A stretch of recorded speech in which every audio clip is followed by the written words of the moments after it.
बंदी छोड़ सतगुरु रामपाल जी परमेश्वर जी की जय हो। परमपिता परमात्मा सारी सृष्टि के रचनहार, कुल मालिक, असंख्य ब्रह्मांडों के स्वामी, जगत गुरु, तीनों लोकों में प्रवेश करके सबका भरण पोषण करने वाले राजाधिराज, आत्माधार, नाथों के नाथ, देवों के देव, महादेव, सर्वेश्वर, महेश्वर, मृत्युंजय, अजरो अमर, आदि अनादि सनातनी प्रभु, जगत पिता जगदीश्वर, श्री श्री 1008 की उपाधि के वास्तविक अधिकारी, अकाल मूरत सौद स्वरूपी राम वासुदेव, सर्वगतम ब्रह्म, परम पूज्य, प्रथम पूज्य, परम संत, परम पुरुष, परम धनी, परम दयालु, सत्य कबीर, हक्का कबीर, अल्लाहु कबीर, अल्लाहु अकबर, बाखबर, अल्लाह ताला, जगत के तारणहार, जगत के मुक्तिदाता, जगत के जगन्नाथ, हारे के सहारे, हिंदुओं के राम, मुसलमानों के अल्लाह, सिखों के वाहिगुरु, ईसाइयों के मसीह, दया के सागर दया निधि, करुणा के सागर करुणा निधि, स्वयंभू परिभू, संकट मोचन, कष्ट हरण, मंगल करण, दुख भंजन, अविगत कबीर, निर्विकार निर्विषम परमात्मा, अलय अलेख सतगुरु, आदि अनादि सतगुरु,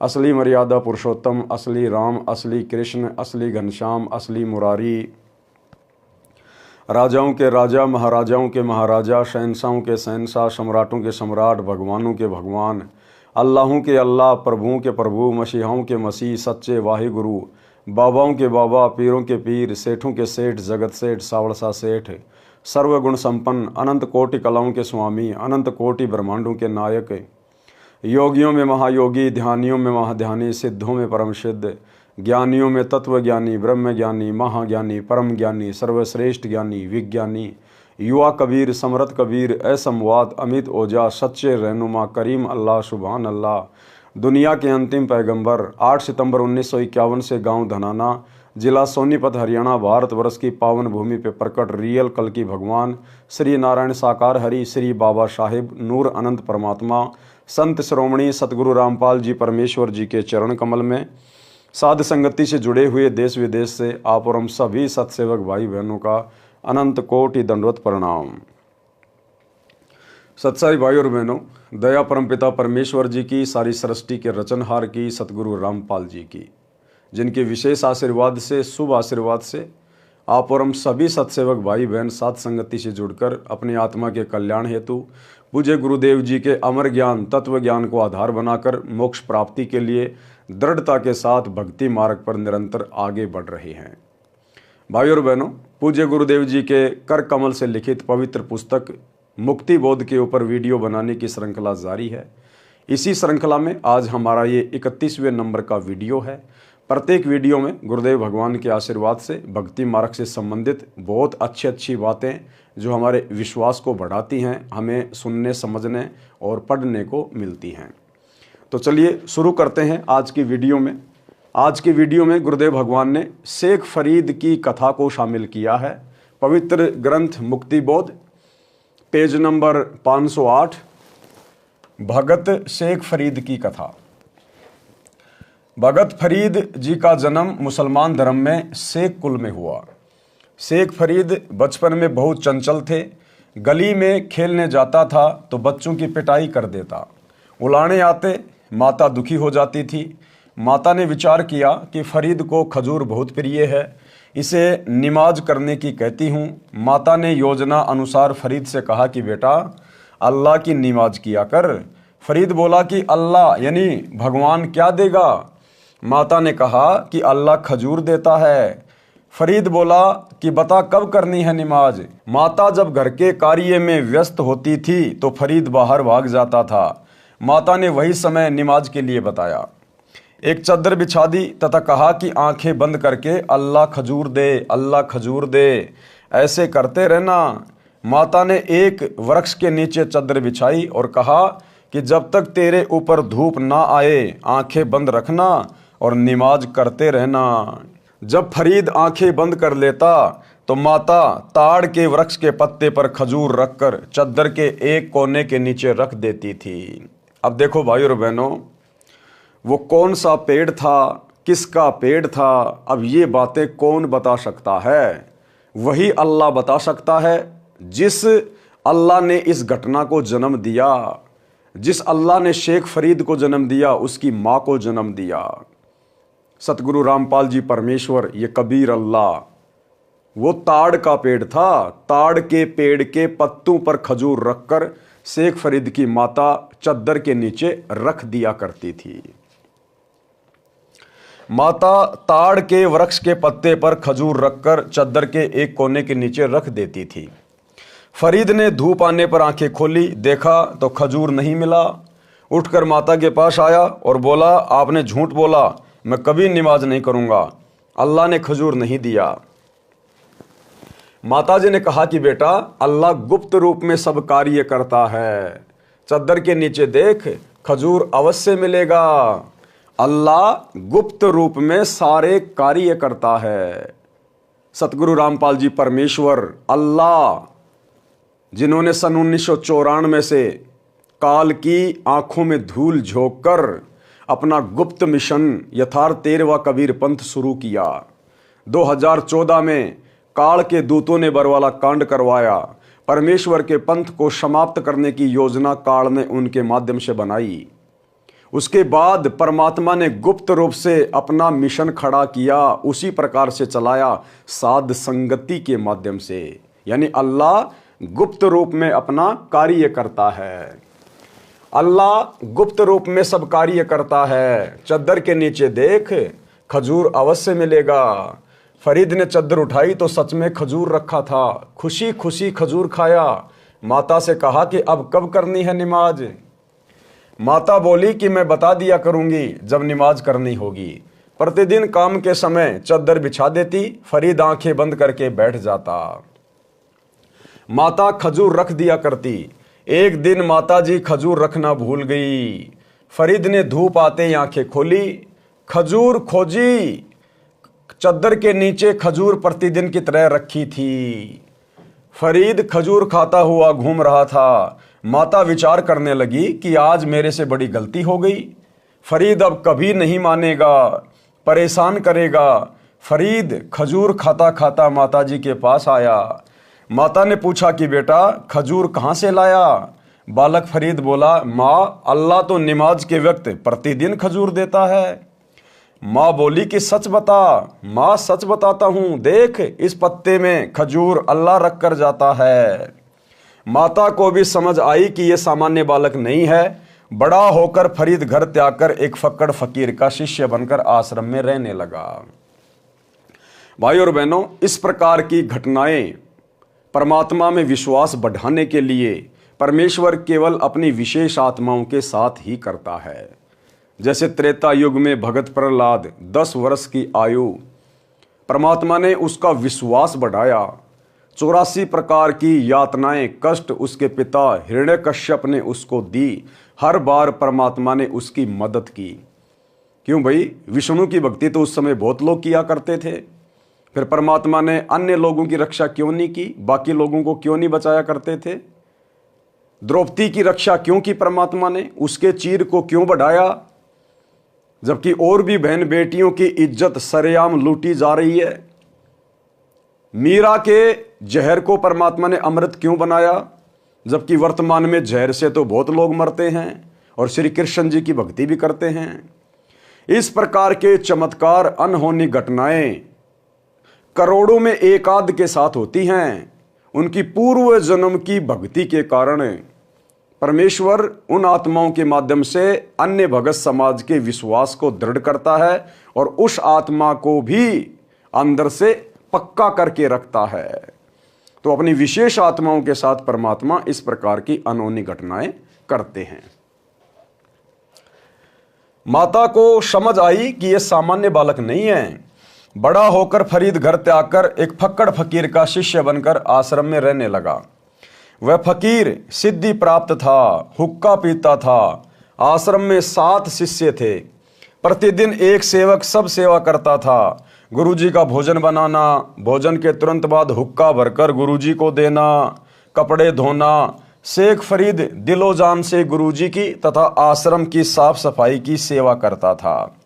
गुरुजी शेख फरीद की बहुत प्रशंसा करते थे, जो अन्य शिष्यों को खटकती थी। और यही राग, द्वेष, ईर्ष्या सतलोक आश्रमों में भाई और बहनों कूट कूट के भरी हुई थी, कूट कूट कर। सतलोक आश्रम में सतगुरु रामपाल जी परमेश्वर जी के समय यानी 2014 बरवाला कांड के समय, और जिस समय करोथा कांड हुआ उससे पहले सतलोक आश्रम करोथा में भक्तों में आपस में राग द्वेष ईर्ष्या इसी प्रकार से कूट कूट के भरी हुई थी। सतलोक आश्रम मैनेजमेंट भक्तों की नो एंट्री करवा दिया करता था। महीनों महीनों आश्रम के बाहर भगत को बैठा दिया जाता था। गुरुजी को मानुष मानकर उनके सामने एक दूसरे भगत से द्वेष करके झूठी प्रार्थनाएं लगाना, शिकायतें करना, भक्तों की नो एंट्री करवाना एक कॉमन बात सी, सामान्य सी बातें थी। तो ये राग द्वेष ईर्ष्या आश्रमों में इसी प्रकार से चलती आई है। इसलिए भाई और बहनों, अब इस कलयुग की बिचली पीढ़ी में अपने हिसार जेल से बाहर आने के बाद परमात्मा आश्रमों का सिस्टम ही समाप्त कर देंगे। परमात्मा ने सबको सतभक्ति दे दी, सबको ठोक कर ज्ञान दे दिया, सोशल मीडिया दे दी। आने वाले समय में गांव गांव में भगत होंगे, घर घर में भगत होंगे। अपनी भक्ति करो, मर्यादा में रहो, नेक नीति से अपना काम करो। आश्रमों का झंझट ही समाप्त है। ये वर्तमान में जितने भी सतलोक आश्रम बनाए जा रहे हैं, ये सब काल प्रेरणा से बनाए जा रहे हैं, काल प्रेरणा से। अन्यथा गुरुदेव ने सबको 5 यज्ञ दे दी अपने अपने घर पर करने के लिए, और सतलोक जाने से पहले परमात्मा इन आश्रमों का टंटा ही समाप्त करके जाएंगे। शेख फरीद दिलो जान से गुरुजी की तथा आश्रम की साफ सफाई की सेवा करता था। गुरुजी शेख फरीद की बहुत प्रशंसा करते थे, जो अन्य शिष्यों को खटकती थी। उन सब ने मिलकर शेख फरीद को गुरुजी की नजरों में गिराने का विचार किया, यानी शेख फरीद की नो एंट्री करवाने का विचार किया, जैसे सतलोक आश्रम में हुआ करता था। और वर्तमान में गुरुदेव के जेल जाने के बाद इन फर्जी सतलोक आश्रमों में ये खेल खेला जा रहा है। पीले पर्चे निकाल कर हिसार जेल में बैठे गुरुदेव भगवान के पास झूठी शिकायतें करके भक्तों की नो एंट्री करवाना। उन सब ने मिलकर शेख फरीद को गुरुजी की नजरों में गिराने का विचार किया। षड्यंत्र रचा कि बारिश का मौसम है, गुरुजी भोजन के तुरंत बाद हुक्का पीते हैं। यदि हुक्का भरने में देरी कोई शिष्य कर देता तो उसे डंडों से पीटता था, कई दिन तक सेवा से वंचित कर देता था। शेख फरीद कभी गलती में नहीं आए थे। एक दिन शेख फरीद ने भोजन बनाया, अग्नि प्रतिदिन की तरह तैयार कर रखी थी। भोजन गुरुजी को खिलाया। चिलम में आग रखने के लिए चूल्हे के पास गया तो देखा आग बुझ चुकी थी। चिलम क्या होती है?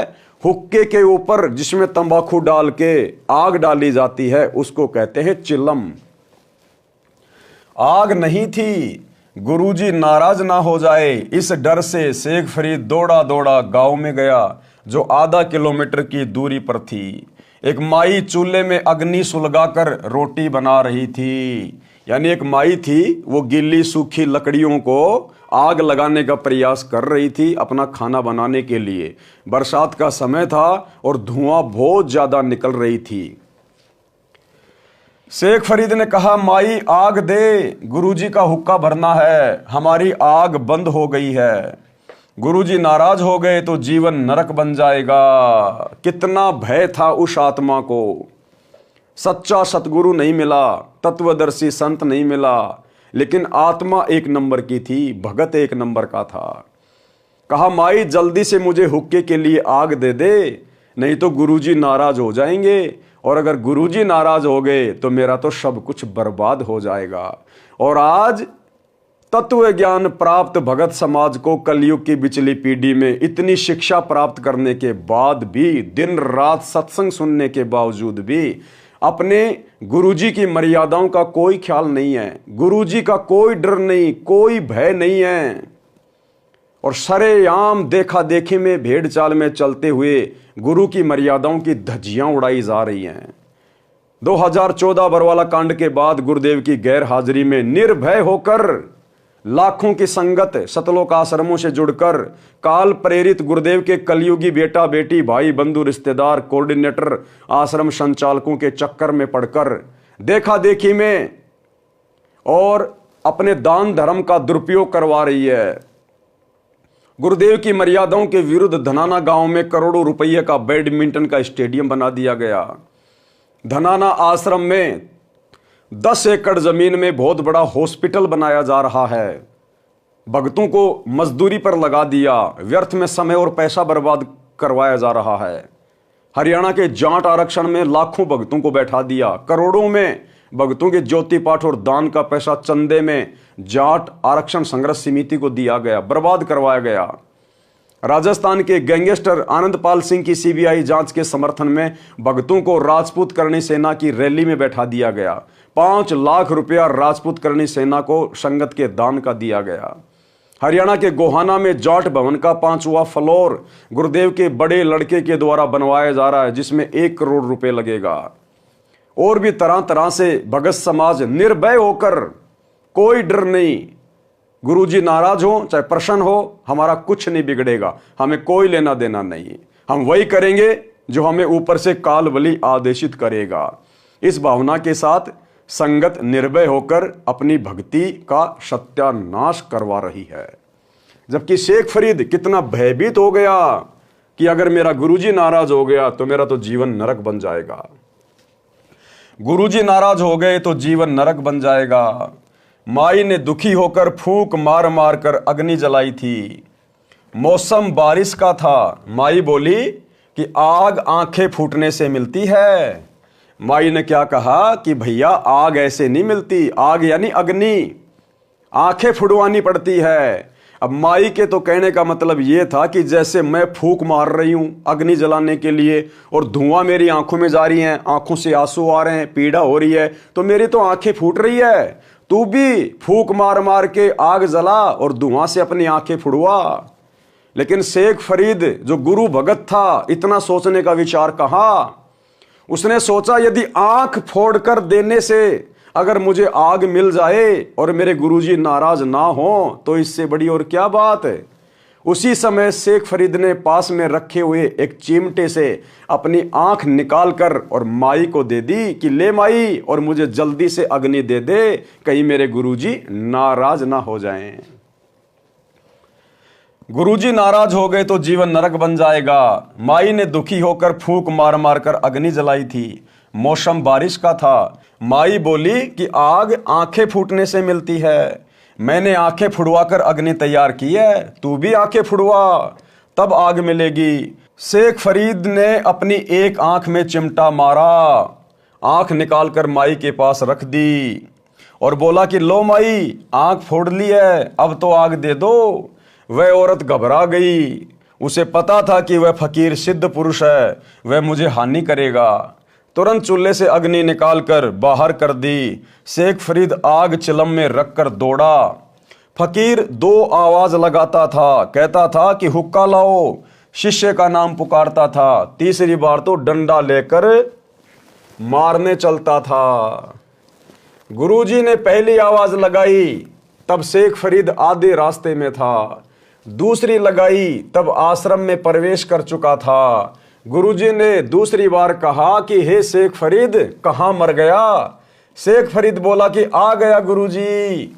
शेख फरीद ने फूटी आंख पर कपड़ा बांध रखा था। गुरुजी को बताया कि बारिश की वजह से आश्रम में आग बुझ गई थी, दौड़कर नगरी से लाया हूं।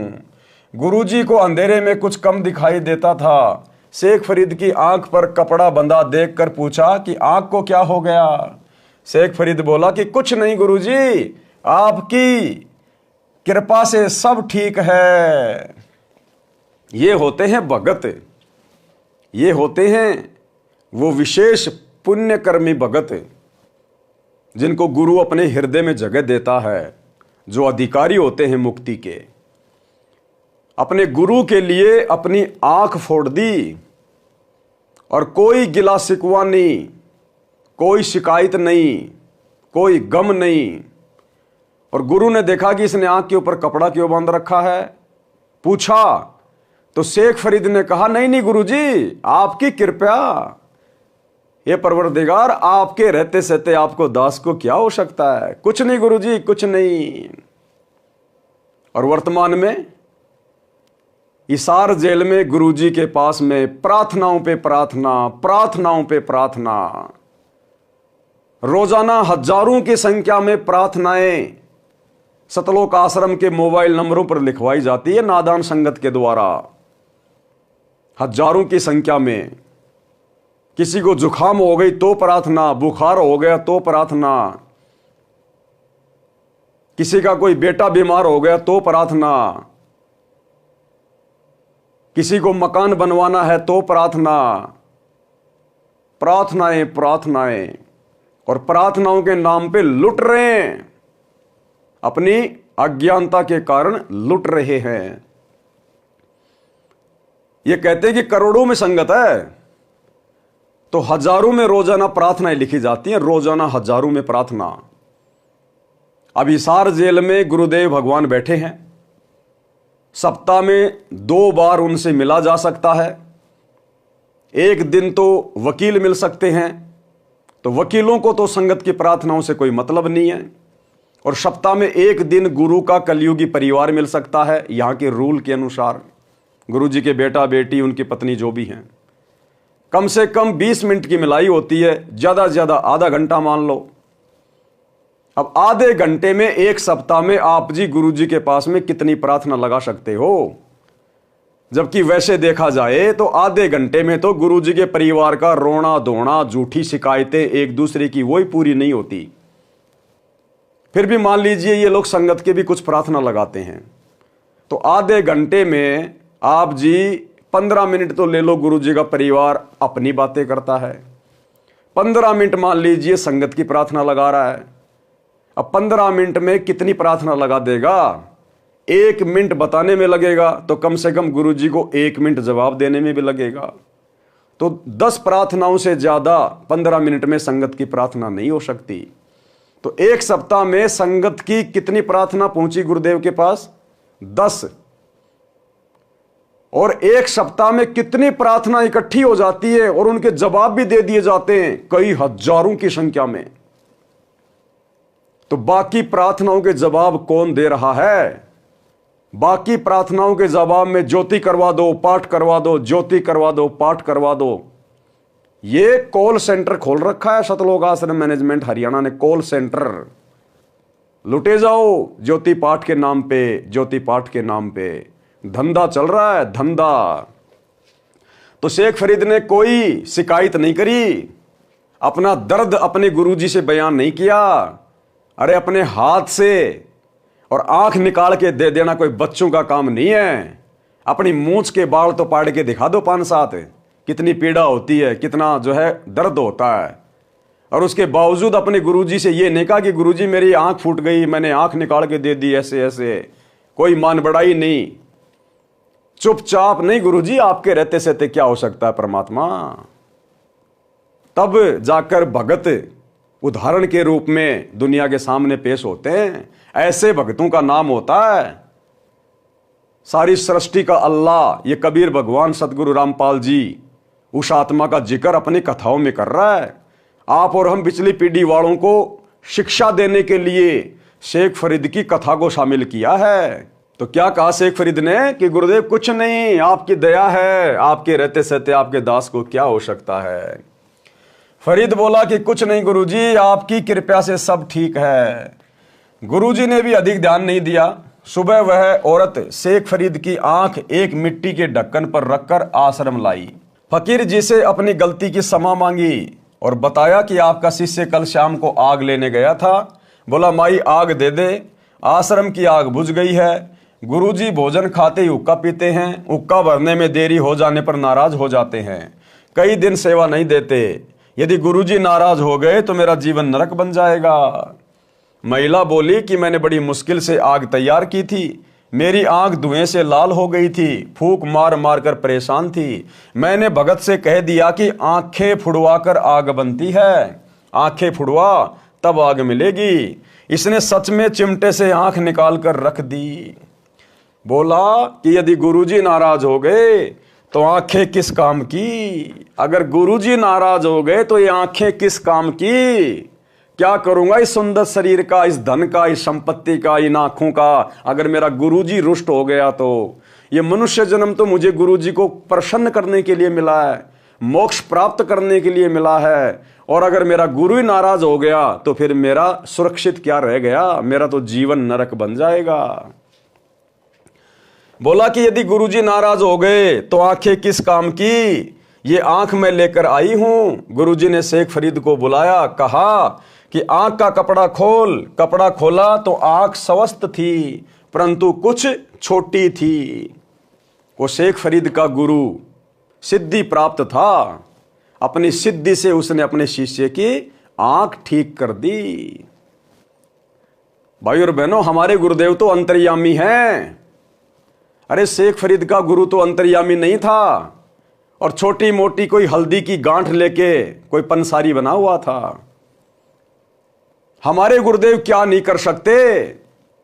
अरे वेदों में महिमा है हमारे गुरुदेव की, कबीर भगवान की। मुर्दे को जिंदा कर दे परमात्मा, एक को नहीं अरबों को, खरबों को, पूरी सृष्टि मर जाए तो परमात्मा दोबारा एक क्षण में जीवित कर दे, किसी को पता भी ना चलने दे कि हम मर गए थे। ऐसी समर्थ शक्ति है हमारे गुरुदेव।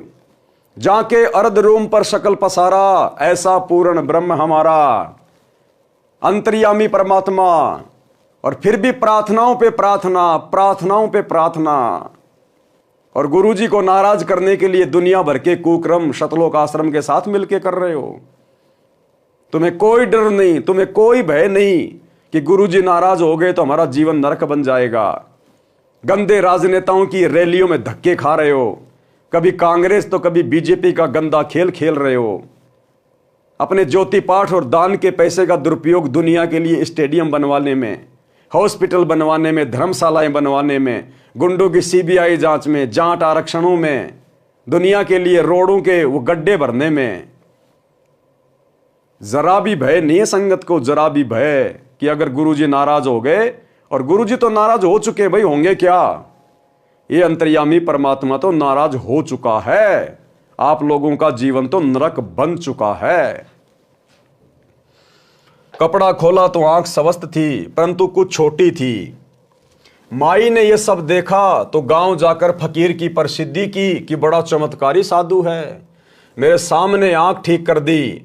गुरुजी ने शेख फरीद को सीने से लगाया, आशीर्वाद दिया कि तेरी साधना सफल हो। यह होता है गुरु को प्रसन्न करना। उस गुरु ने जो कि नकली था, उसने भी प्रसन्न होकर और अपने शिष्य को आशीर्वाद दिया कि बेटा तेरी साधना सफल हो। अब वो नकली संत भी इसी परमात्मा की आत्मा थी, कबीर भगवान सतगुरु रामपाल जी की। अब उसके वचन की भी परमात्मा ने लाज रखनी थी। अब कुछ दिनों बाद वो तो मर गया। मरने के बाद में शेख फरीद घोर तप करने लग गया, क्योंकि उसने यही उसको विधि बताई थी कि बेटा शरीर को जितना ज्यादा कष्ट दोगे परमात्मा उतना ही प्रसन्न होगा। तो बेचारा कुएं में लटक कर तपस्या करता था और गुरु का वचन था कि बेटा तेरी साधना सफल होगी। उस गुरु के वचन को इस कबीर भगवान सतगुरु रामपाल जी ने सिद्ध किया और शेख फरीद को जाकर मिले और उसको फिर शतमार्ग दिया। गुरुजी ने शेख फरीद को सीने से लगाया, आशीर्वाद दिया कि तेरी साधना सफल हो। गुरुजी की मृत्यु के पश्चात शेख फरीद ने आश्रम त्याग दिया। गुरुजी ने तप करने से मोक्ष बताया था। देखो क्या कह रहे हैं परमात्मा, क्या लिख रहे हैं, एक एक बात में संकेत है। शेख फरीद आश्रम में क्यों रहता था? केवल अपने मोक्ष के लिए, केवल अपने आत्मा के कल्याण के लिए। तो जैसे ही शेख फरीद का गुरु मरा, शेख फरीद ने आश्रम को त्याग दिया, बाकी शिष्यों ने नहीं त्यागा। शेख फरीद ने आश्रम त्याग दिया कि जब मेरा गुरु आश्रम में नहीं है तो मेरे ये आश्रम किस काम का। जो मेरे गुरु ने मुझे भक्ति बताई है, जो साधना बताई है, वो मेरे काम की है और उसको करने के लिए आश्रम की जरूरत नहीं है, मैं कहीं भी कर लूंगा। शेख फरीद ने आश्रम त्याग दिया। इसी प्रकार भाई और बहनों, आप और हम सभी सत्सेवक भाई बहन, बरवाला कांड के बाद हम भगत भाई बहनों ने किसी भी आश्रम में जाना उचित नहीं समझा। जो आश्रम हमारे गुरुदेव की गैर हाजिरी में उनकी पीठ पीछे अपने धार्मिक धंधे के लिए बनाए गए हैं। भाई आश्रम में हमारे गुरुजी नहीं है तो आश्रम हमारे किस काम के? हमारे गुरु ने हमें जो साधना बताई है वो हमारे काम की है। और साधना गुरुदेव ने कह दिया बेटा 500 यज्ञ अपने घर पे करो, भक्ति करो, ईमानदारी से अपना काम धंधा करो। आश्रम में कोई भगवान थोड़ी बैठा है। अरे उसी ईंट और पत्थर से आश्रम बना है, उसी ईंट और पत्थर से हमारा घर बना है और घर में हमने अपने गुरुदेव का दरबार लगा रखा है। हमें भला आश्रमों की क्या आवश्यकता अपने गुरुदेव की गैर हाजिरी में? तो आप और हम भगत भाई बहनों ने भी वही डिसीजन लिया जो डिसीजन शेख फरीद ने लिया, और बाकी जिनको धन चाहिए था, जिनको माया चाहिए थी, वो आश्रमों से चिपटे रहे। गुरुजी की मृत्यु के पश्चात शेख फरीद ने आश्रम त्याग दिया। गुरुजी ने तप करने से मोक्ष बताया था। जैसा गुरुजी का आदेश था, शेख फरीद पूरी निष्ठा से पालन कर रहा था। और जैसा गुरुदेव ने हमें भक्ति करने के लिए कहा है, 3 समय की आरती, मंत्र जाप करना, सत्संग सुनना, मर्यादा निभाना, 5 यज्ञ करना, हम लोग पूरी निष्ठा के साथ में अपने अपने घरों पे कर रहे हैं। अब बताओ, उसके लिए हम आश्रम में जाएं? तो ये ज्ञान आधार से बिल्कुल भी न्यायोचित नहीं है। जैसा गुरुजी का आदेश था, शेख फरीद पूरी निष्ठा से पालन कर रहा था। 12 वर्ष तक तो कुएं में उल्टा लटक लटक कर तप किया। उस दौरान केवल 1.25 मण यानी 50 किलोग्राम अन्न खाया था, जो नाम मात्र था। शरीर अस्थि पिंजर बन गया था। शेख फरीद कुछ देर कुएं से बाहर बैठता था। एक दिन कागों यानी कौओं ने उसे मरा हुआ जानकर उसकी आंखें खाने के लिए उसके माथे पर बैठ गए। शेष शरीर पर मांस नहीं था। फरीद बोला, हे कौओ, आप मेरी 2 आंखें छोड़कर शरीर का सारा मांस खा लो, मैं परमात्मा देखना चाहता हूं। सिर्फ परमात्मा के दीदार के लिए, केवल परमात्मा के दर्शन के लिए शेख फरीद ने इतना घोर तप किया। और आज आप और हम भगत भाई बहनों को तो बिना किसी परिश्रम के, बिना किसी कठिन तप के परमेश्वर ने अपने ओरिजिनल स्वरूप के दर्शन दे दिए। ओरिजिनल रूप के दर्शन, ये सतलोकीय रूप है कबीर परमात्मा का, सतलोकीय रूप। तो आप और हम कितनी बड़ी सौभाग्यशाली आत्मा हैं शेख फरीद जैसे भक्तों की तुलना में। आप मेरी 2 आंखें छोड़कर शरीर का सारा मांस खा लो, मैं परमात्मा देखना चाहता हूं, इसलिए मेरी आंखें छोड़ दो। जब फरीद बोला तो कौवे उड़ गए। शेख फरीद रस्से से पैर बांधकर प्रतिदिन की तरह कुएं में लटक गया। परमात्मा कबीर जी एक जिंदा बाबा के वेश में कुएं पर आए तथा रस्सा पकड़कर फरीद को कुएं से निकालने लगे। शेख फरीद बोला, भाई आप मुझे ना छेड़ो, तू अपना काम कर, मैं अपना काम कर रहा हूं। परमात्मा बोले कि आप क्या कर रहे हो? फरीद बोला कि मैं परमात्मा का दर्शन करने के लिए घोर तप कर रहा हूं। परमात्मा ने कहा कि मैं ही परमात्मा अल्लाहु अकबर हूं। फरीद बोला, भाई मजाक मत कर, परमात्मा तो निराकार है। बोला, भैया क्यों कुएं में लटक रहा है? बोला, मैं परमात्मा का दीदार यानी अल्लाह का दर्शन करना चाहता हूं। तो परमात्मा ने कहा कि भाई मैं ही अल्लाह हूं। तो शेख फरीद बोला, क्यों मजाक कर रहा भाई, क्यों मजाक कर रहा है, अल्लाह तो निराकार है। तो ठीक इसी प्रकार भाई और बहनों, जिस प्रकार शेख फरीद को सामने भगवान खड़ा होके कह रहा कि मैं भगवान हूं और विश्वास नहीं हो रहा, तो सन 1994 में इस भक्ति मार्ग की शुरुआत में अगर ये अल्लाह सतगुरु रामपाल जी भगवान यदि ये कहने लग जाते कि मैं परमात्मा हूं, मैं अल्लाह हूं, मैं कबीर हूं, तो कौन यकीन करता। इसलिए गुरुदेव भगवान ने स्वयं कबीर परमात्मा होते हुए भी अपने आप को कबीर जी का दास बताया, उनका भेजा हुआ, उनका गुलाम बताया। परमात्मा बोले कि आप क्या कर रहे हो? फरीद बोला कि मैं परमात्मा का दर्शन करने के लिए घोर तप कर रहा हूं। परमात्मा ने कहा कि मैं ही परमात्मा अल्लाहु अकबर हूं। फरीद बोला, भाई मजाक मत कर, परमात्मा बेचगुन निराकार है, वह मानस रूप में नहीं आता। परमात्मा ने कहा कि आप कहते हो कि परमात्मा निराकार है, दूसरी ओर कह रहे हो कि परमात्मा के दर्शन के लिए घोर तप कर रहा हूं। कहते हैं घाम और ज्ञान का चमका साई होता है।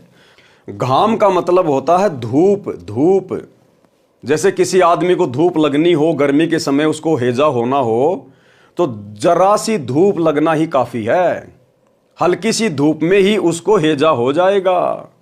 इसी प्रकार जिसको अध्यात्म की बातें समझ में आनी होती है उसके लिए तो एक पॉइंट ही काफी होता है। इसलिए परमात्मा कहते हैं ज्ञान और घाम का चमका ही होता है, जिसको समझ में आना होगा एक झटके में आ जाता है, नहीं तो फिर नहीं होगा। एक समय की बात, और सत्संग जो है एक दिन का बतेरा हो लागना होता है। जैसे आम भाषा में कहा करो ना भाई, गामकार ज्ञान का तो चमकाए साओ से, थोड़े में लाग जाया करो, अल्लाह तो भाई फिर नहीं लगता, चाहे सारी उम्र फिर तो चिकने गड़े हो जाएंगे। कहते हैं घाम और ज्ञान का तो चमका सा ही होता है। शेख फरीद ने चरण पकड़ लिए, तत्व ज्ञान समझा, कबीर परमात्मा के द्वारा बताई गई साधना करके कल्याण करवाया। लेकिन भाई और बहनों, शेख फरीद के मन में फिर भी ये था, कबीर परमात्मा की शरण में आने के बाद भी, कि मेरे गुरु जैसा गुरु कोई नहीं हो सकता, जिसने मेरी फूटी हुई आंख को शवस्त कर दिया। तो परमात्मा तो जानी जान है, अंतर्यामी है। गुरुदेव भगवान ने सोचा भक्ति करते करते भी सत्यानाश करवाएगा गुरु पे अविश्वास करके। तो परमात्मा ने एक दिन उस शेख फरीद को और कमाल को कहा, भैया मैं अपने भक्तों के घर पे चल रहा हूं, क्या तुम भी चलोगे? हाँ बोला, गुरुजी हम भी चलेंगे आपके साथ। सम्मन के घर पे चले गए और आगे की कहानी हम सब भगत भाई बहनों को पता है, किस प्रकार से परमात्मा की प्रेरणा से सम्मन ने अपने बेटे की गर्दन काटी अपने गुरु की इज्जत के लिए, भोजन करवाने के लिए। और जब इस घटना के बारे में, क्योंकि वो तो आंखों के सामने थी ना, जब शेख फरीद ने देखा अपनी आंखों के सामने, तो शर्म के मारे गर्दन नीची हो गई कि मेरे गुरु ने, मेरे पहले वाले गुरु ने तो खाली मेरी फूटी हुई आंख को ही स्वस्थ किया था, और इसने तो मुर्दे को जिंदा कर दिया जिसकी गर्दन काट के अलग रखी हुई थी। उसके बाद उसकी उस भ्रमणा का निवारण हुआ कि वास्तव में कबीर परमात्मा कौन है। तो हम भगत भाई बहनों ने अपने गुरु के ऊपर किसी भी बात को लेकर कोई शंका जाहिर नहीं करनी है। इतने प्रमाण दे दिए गुरुदेव ने, और चमत्कार तो ऐसे ऐसे कर दिए, वैज्ञानिक भी हैरान हो जाएंगे जिस दिन ये बातें उनके सामने आएंगी। जहां मेडिकल साइंस फेल हो जाती है, अपने हाथ खड़े कर लेती है, वहां से परमात्मा अपना काम शुरू करते हैं आशीर्वाद मात्र से। तो कितनी ऐसी माता बहनें जिनको 20-20 साल से कोई संतान प्राप्त नहीं थी, परमात्मा ने अपने आशीर्वाद मात्र से उनकी गोद हरी भरी कर दी। कितनी ऐसी आत्माएं जो डॉक्टरों के द्वारा जवाब दी हुई थी कि तेरे रोग का कोई इलाज नहीं है, मरने के अलावा कोई उपचार नहीं है, आज वो घोड़े की तरह काम कर रहे हैं नाम लेने के बाद। कितने ऐसे निर्धन परिवार थे, 2 टाइम की रोटी भी ढंग से नसीब नहीं थी, आज उनके ट्रैक्टर चल रहे हैं, ट्रैक्टर, गांव में कोठियां हैं। तो भाई ये कबीर परमात्मा है धरती पर। जिन हरि जैसा सुमरिया, ताको तैसा लाभ, ओसा प्यास न भाग ही, जब लग दसे ना आब। ये भगत की अपनी भक्ति, मर्यादा और श्रद्धा के ऊपर निर्भर करता है कि वो अपने गुरुदेव से क्या कुछ प्राप्त कर सकता है। वाणी नंबर 1217 से 1248 का सरलार्थ। इन वाणियों में पहले वाला प्रकरण संक्षिप्त में कहा है। मृत लड़के कमाल को जीवित करना। शेख तकी महाराज सिकंदर से मुख चढ़ाए फिर रहा था। सिकंदर ने पूछा कि क्या बात है पीर जी? शेख तकी ने कहा, क्या तुझे बात नहीं मालूम? सिकंदर ने पूछा कि क्या बात है? शेख तकी ने कहा, इस कबीर काफिर को साथ किस लिए रखा है? सिकंदर ने कहा कि ये तो भगवान अल्लाह हैं। शेख तकी ने कहा कि अच्छा, अल्लाह अब आकार में आने लग गया, अल्लाह कैसे हैं? सिकंदर ने कहा कि पहले तो अल्लाह ऐसे कि मेरा रोग ऐसा था कि किसी से भी ठीक नहीं हो पा रहा था, इस कबीर प्रभु ने हाथ ही लगाया था, मैं स्वस्थ हो गया। क्या कहा सिकंदर ने? इस कबीर प्रभु ने तो केवल हाथ ही लगाया था, आशीर्वाद मात्र दिया था, मेरा रोग छूमंत्र हो गया। भाई और बहनों, निसंदेह वही कबीर परमात्मा वर्तमान में सतगुरु रामपाल जी के रूप में प्रकट है। अरे हमें क्या पता 650 साल पहले परमात्मा का क्या रूप था, हैं? यही तो परमात्मा थे, हमने देखा थोड़ी था 650 साल पहले। तो सिकंदर लोधी ने कहा कि मुझे छूते ही मेरा रोग समाप्त कर दिया आशीर्वाद मात्र से, इसलिए भगवान है, ये अल्लाह है। और एक छोटा सा सत्संग, इस भक्ति मार्ग की शुरुआत में मालिक को पता था कि ज्ञान से आत्माएं इतना जल्दी सेट नहीं होंगी। गुरुदेव ने अपनी तरफ से उन आत्माओं को 100 सुख दिए। और एक बहन जिसका इतना भयंकर रोग, उसको आवाज नहीं आती थी, गूंगी थी, और गुरुदेव भगवान से नाम दिलवाया, मालिक ने केवल आशीर्वाद ही दिया था। उसी समय बोलने लगी तोते की तरह, रोग छू मंत्र, एक छोटा सा सत्संग। कर्मान आज भी हम आपको ऐसे ऐसे, यहाँ पर भी कई बहन है ऐसी जो पहले बहुत तंग रहती थी। एक तो बेबे है संतोष, खड़ी हुई है, एक भाई उठ उठ शर्माओ ना, एक भी इसकी बेबे का चित्र ले तो फिल्म वाला, ये देख इसको। या मकडोली बह रखी है, छोटी मकडोली, संतोष नाम से इस बेबे का। और ये इसका देवर है भक्त सुखबीर, ये यहाँ बैठा। इसका बड़ा भाई यानी संतोष का पति जो है फौज में भर्ती है। चित्र आ जाता फिर बंद कर दिए। तो ये लड़की 8-9 वर्ष से तकलीफ थी। बैठ जा बेटी। तो कुछ भी कहो, हम तो कर्मदंड कहते हैं। डॉक्टर बीमारी बता देते हैं, शाना ओपरा बता दे। तो जी क्या हुआ, इन्होंने सारा इलाज करवा लिया, एक नाम भी ले रखा था किसी दूसरे संत ने, और श्राद्ध का नाग तो अपने जनो आम चीज सहे, फिर दोख वीर, पूजा वीर, फलानी वीर, दकड़ी भी, वो सारी। आखिर में कौन सा मेरठ में था, कहां से इलाज चल रहा था इनका, यूपी में, सहारनपुर से, और कहते हैं सहारनपुर से इलाज चल रहा था इस लड़की का। तो इसकी सुखबीर की बहन रामरती नाम साड़ जी शीतल नगर में ब्याह रखी।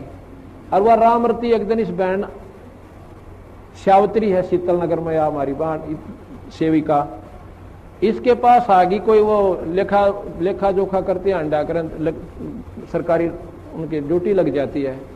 तो इसने उसको समझा दिया, बेबे बैठ जा, चाह पानी पियो पहलाता है। फिर कबीर साहब के बारे में इस श्यावत्री ने, एक तो वह कमला यहीं आ रही हो मेरे ख्याल में, एक रामरता हुआ बैठी है। ये दोनों बाण अपनी सरकारी नौकरी पे थी, इनकी ड्यूटी लाग रही थी, वह गणना की खातर कोई आंकड़े इकट्ठे करने थे। यह श्यावत्री के पास पहुंच गई। इसने पहला दिन तक चाह पानी पियाई, बेबे तुम बैठ जाओ, फिर पाछे की लिखा लिखाई करियो।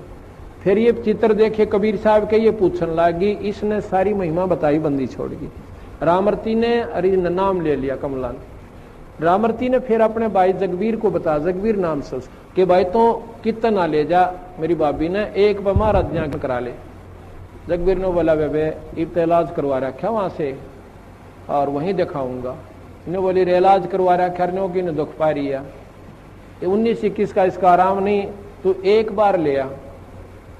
तो हम गए हुए थे उस समय चंडीगढ़ एक पार्ट, या Gulab Singh DC deputy commissioner जो होते थे ना, डिप्टी कमिश्नर गुलाब सिंह, वो डायरेक्टर थे वहां पर लोकल बॉडीज के चंडीगढ़। वो हमारे सेवक हैं, उन्होंने नाम ले रखा है, बड़ी पुण्य आत्मा है। अगर उसका उदाहरण आप देख लो, निशा देवता इंसान हमने नहीं देखा, इतनी नम्र आत्मा, कोई उसमें छल कपट नहीं। तो वहां हम पाठ करने गए जी। हमने आना था 12 तारीख को, हम आए 13 तारीख को, लेट हो गए थोड़े। तो इन्होंने पता था कि 12 न महाराज जी ने आना है कुटिया में, तो ये 11 शाम ने पहुंच गए। और यह बेहोश पड़ी उड़े, या संतोष। हम 12 ना, या 12 ने भी हुए, जगवीर भी हुई रहे इसके साथ, वो फौज में है। वहां पर हाल बना था हमारा एक सत्संग का। हम 13 न पहुंचे इस समय, अगस्त का महीना। तो न्यू बोले जी एक बेबे आ रही है, बहुत घनी बीमार से। बाबा बीमार का के मतलब, हमारे दौरान को डॉक्टर ना वैद नहीं, ये भी ये बीमार है, बीमार आने लागे को अच्छे ढंग का नाम लेने आता नहीं। अपने मन में संकल्प कर रहा मैं, इतने में इसको कुटिया में ठाक है, वो जगबीर एक दिन और पकड़ के मेरे पास ले आया। और मैं बाहर बैठा था, ऐसे छां आई हुई थी शाम के समय हाल के अंदर। इनको जब पकड़ के वो ले आए, आप विचार कीजिए, सत्कर मानिए, जो ही मेरे पास लाके या संतोष बिठाई और जगबीर को पूछना ये बात इसके पति से, न्यू अर्जू सर जोड़ रखा, इसकी हालत न्यू नाड़ टेढ़ी हो रही छोरी की। खाट के पास बिठाई, जैसे हम स्वाभाविक वैसे हाथ रखते हैं, बेबे ठीक हो जाएगी बेटी, माड़ा मन ना करे, सब करेंगे, बंदी छोड़। मैंने ऐसे हाथ ऊपर से हटाया भी नहीं था, इतना में यह लड़की न्यू बैठ गई कि जानो इसका कुछ भी कोई ना। बोल सतगुरुदेव, बंदी छोड़ कबीर साहेब। वो बोला जा बेटी सेवा करवा।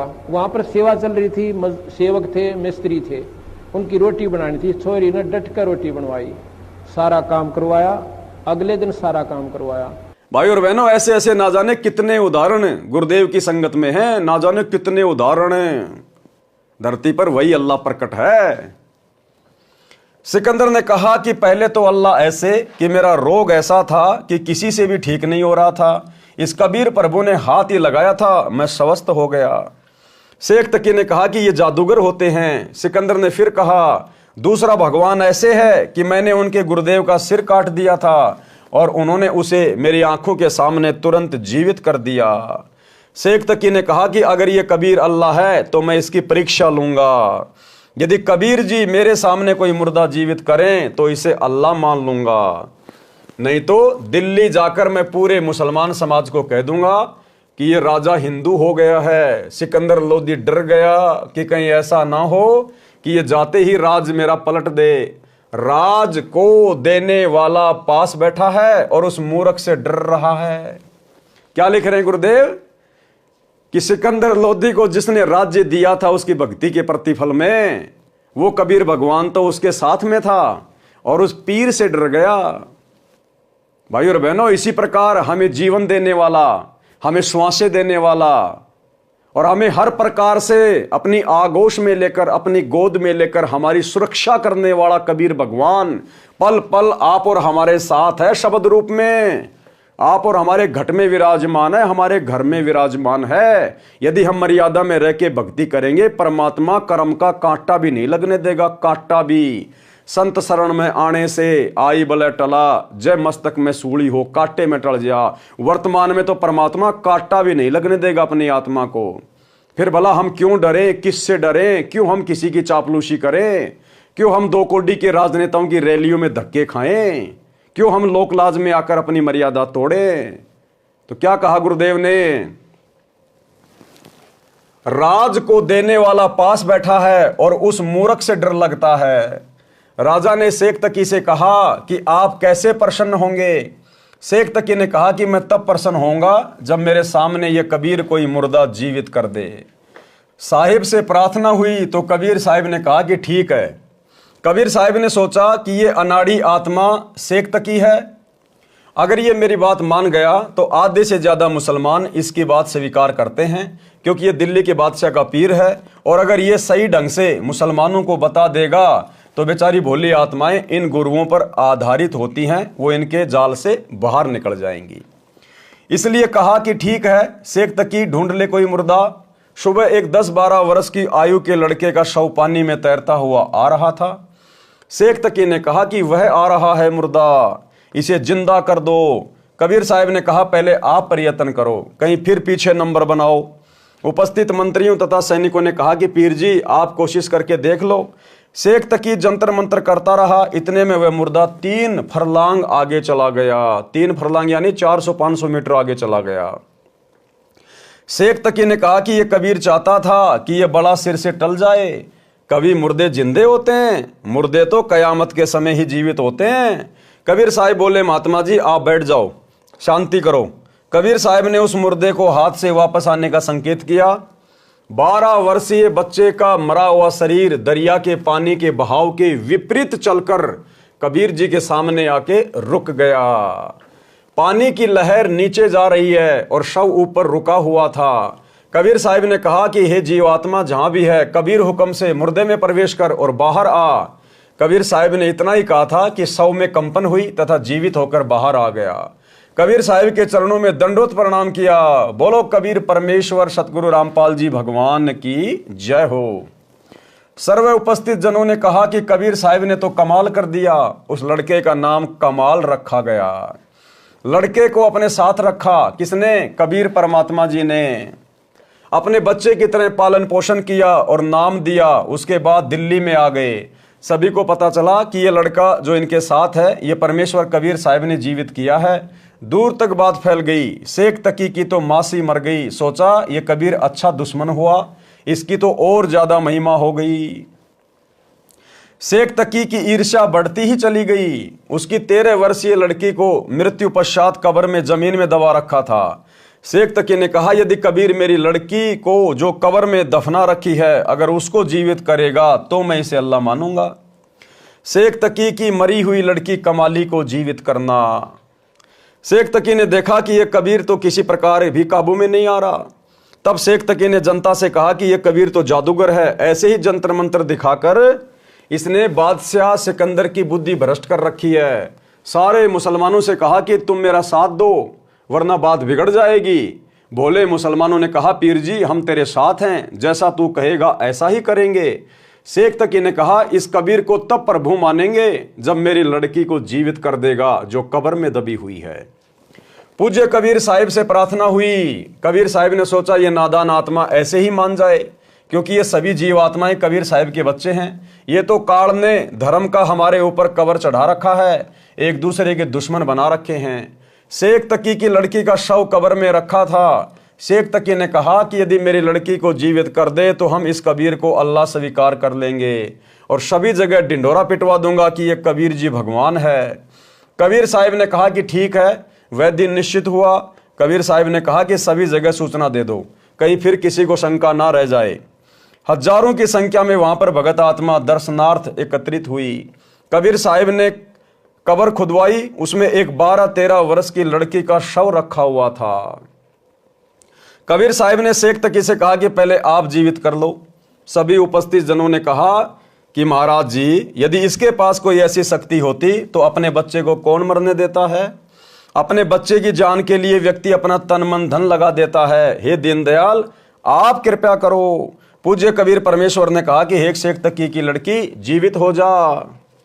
3 बार कहा लेकिन लड़की जीवित नहीं हुई। शेख तकी ने तो भंगड़ा पा दिया। यानी परमात्मा सारी जनता के सामने शेख तकी की नीचता को दिखाना चाहते थे कि ये शेख तकी राग द्वेष ईर्ष्या में कितना पागल हो चुका है, कितना पागल हो चुका है परमात्मा को नीचा दिखाने में।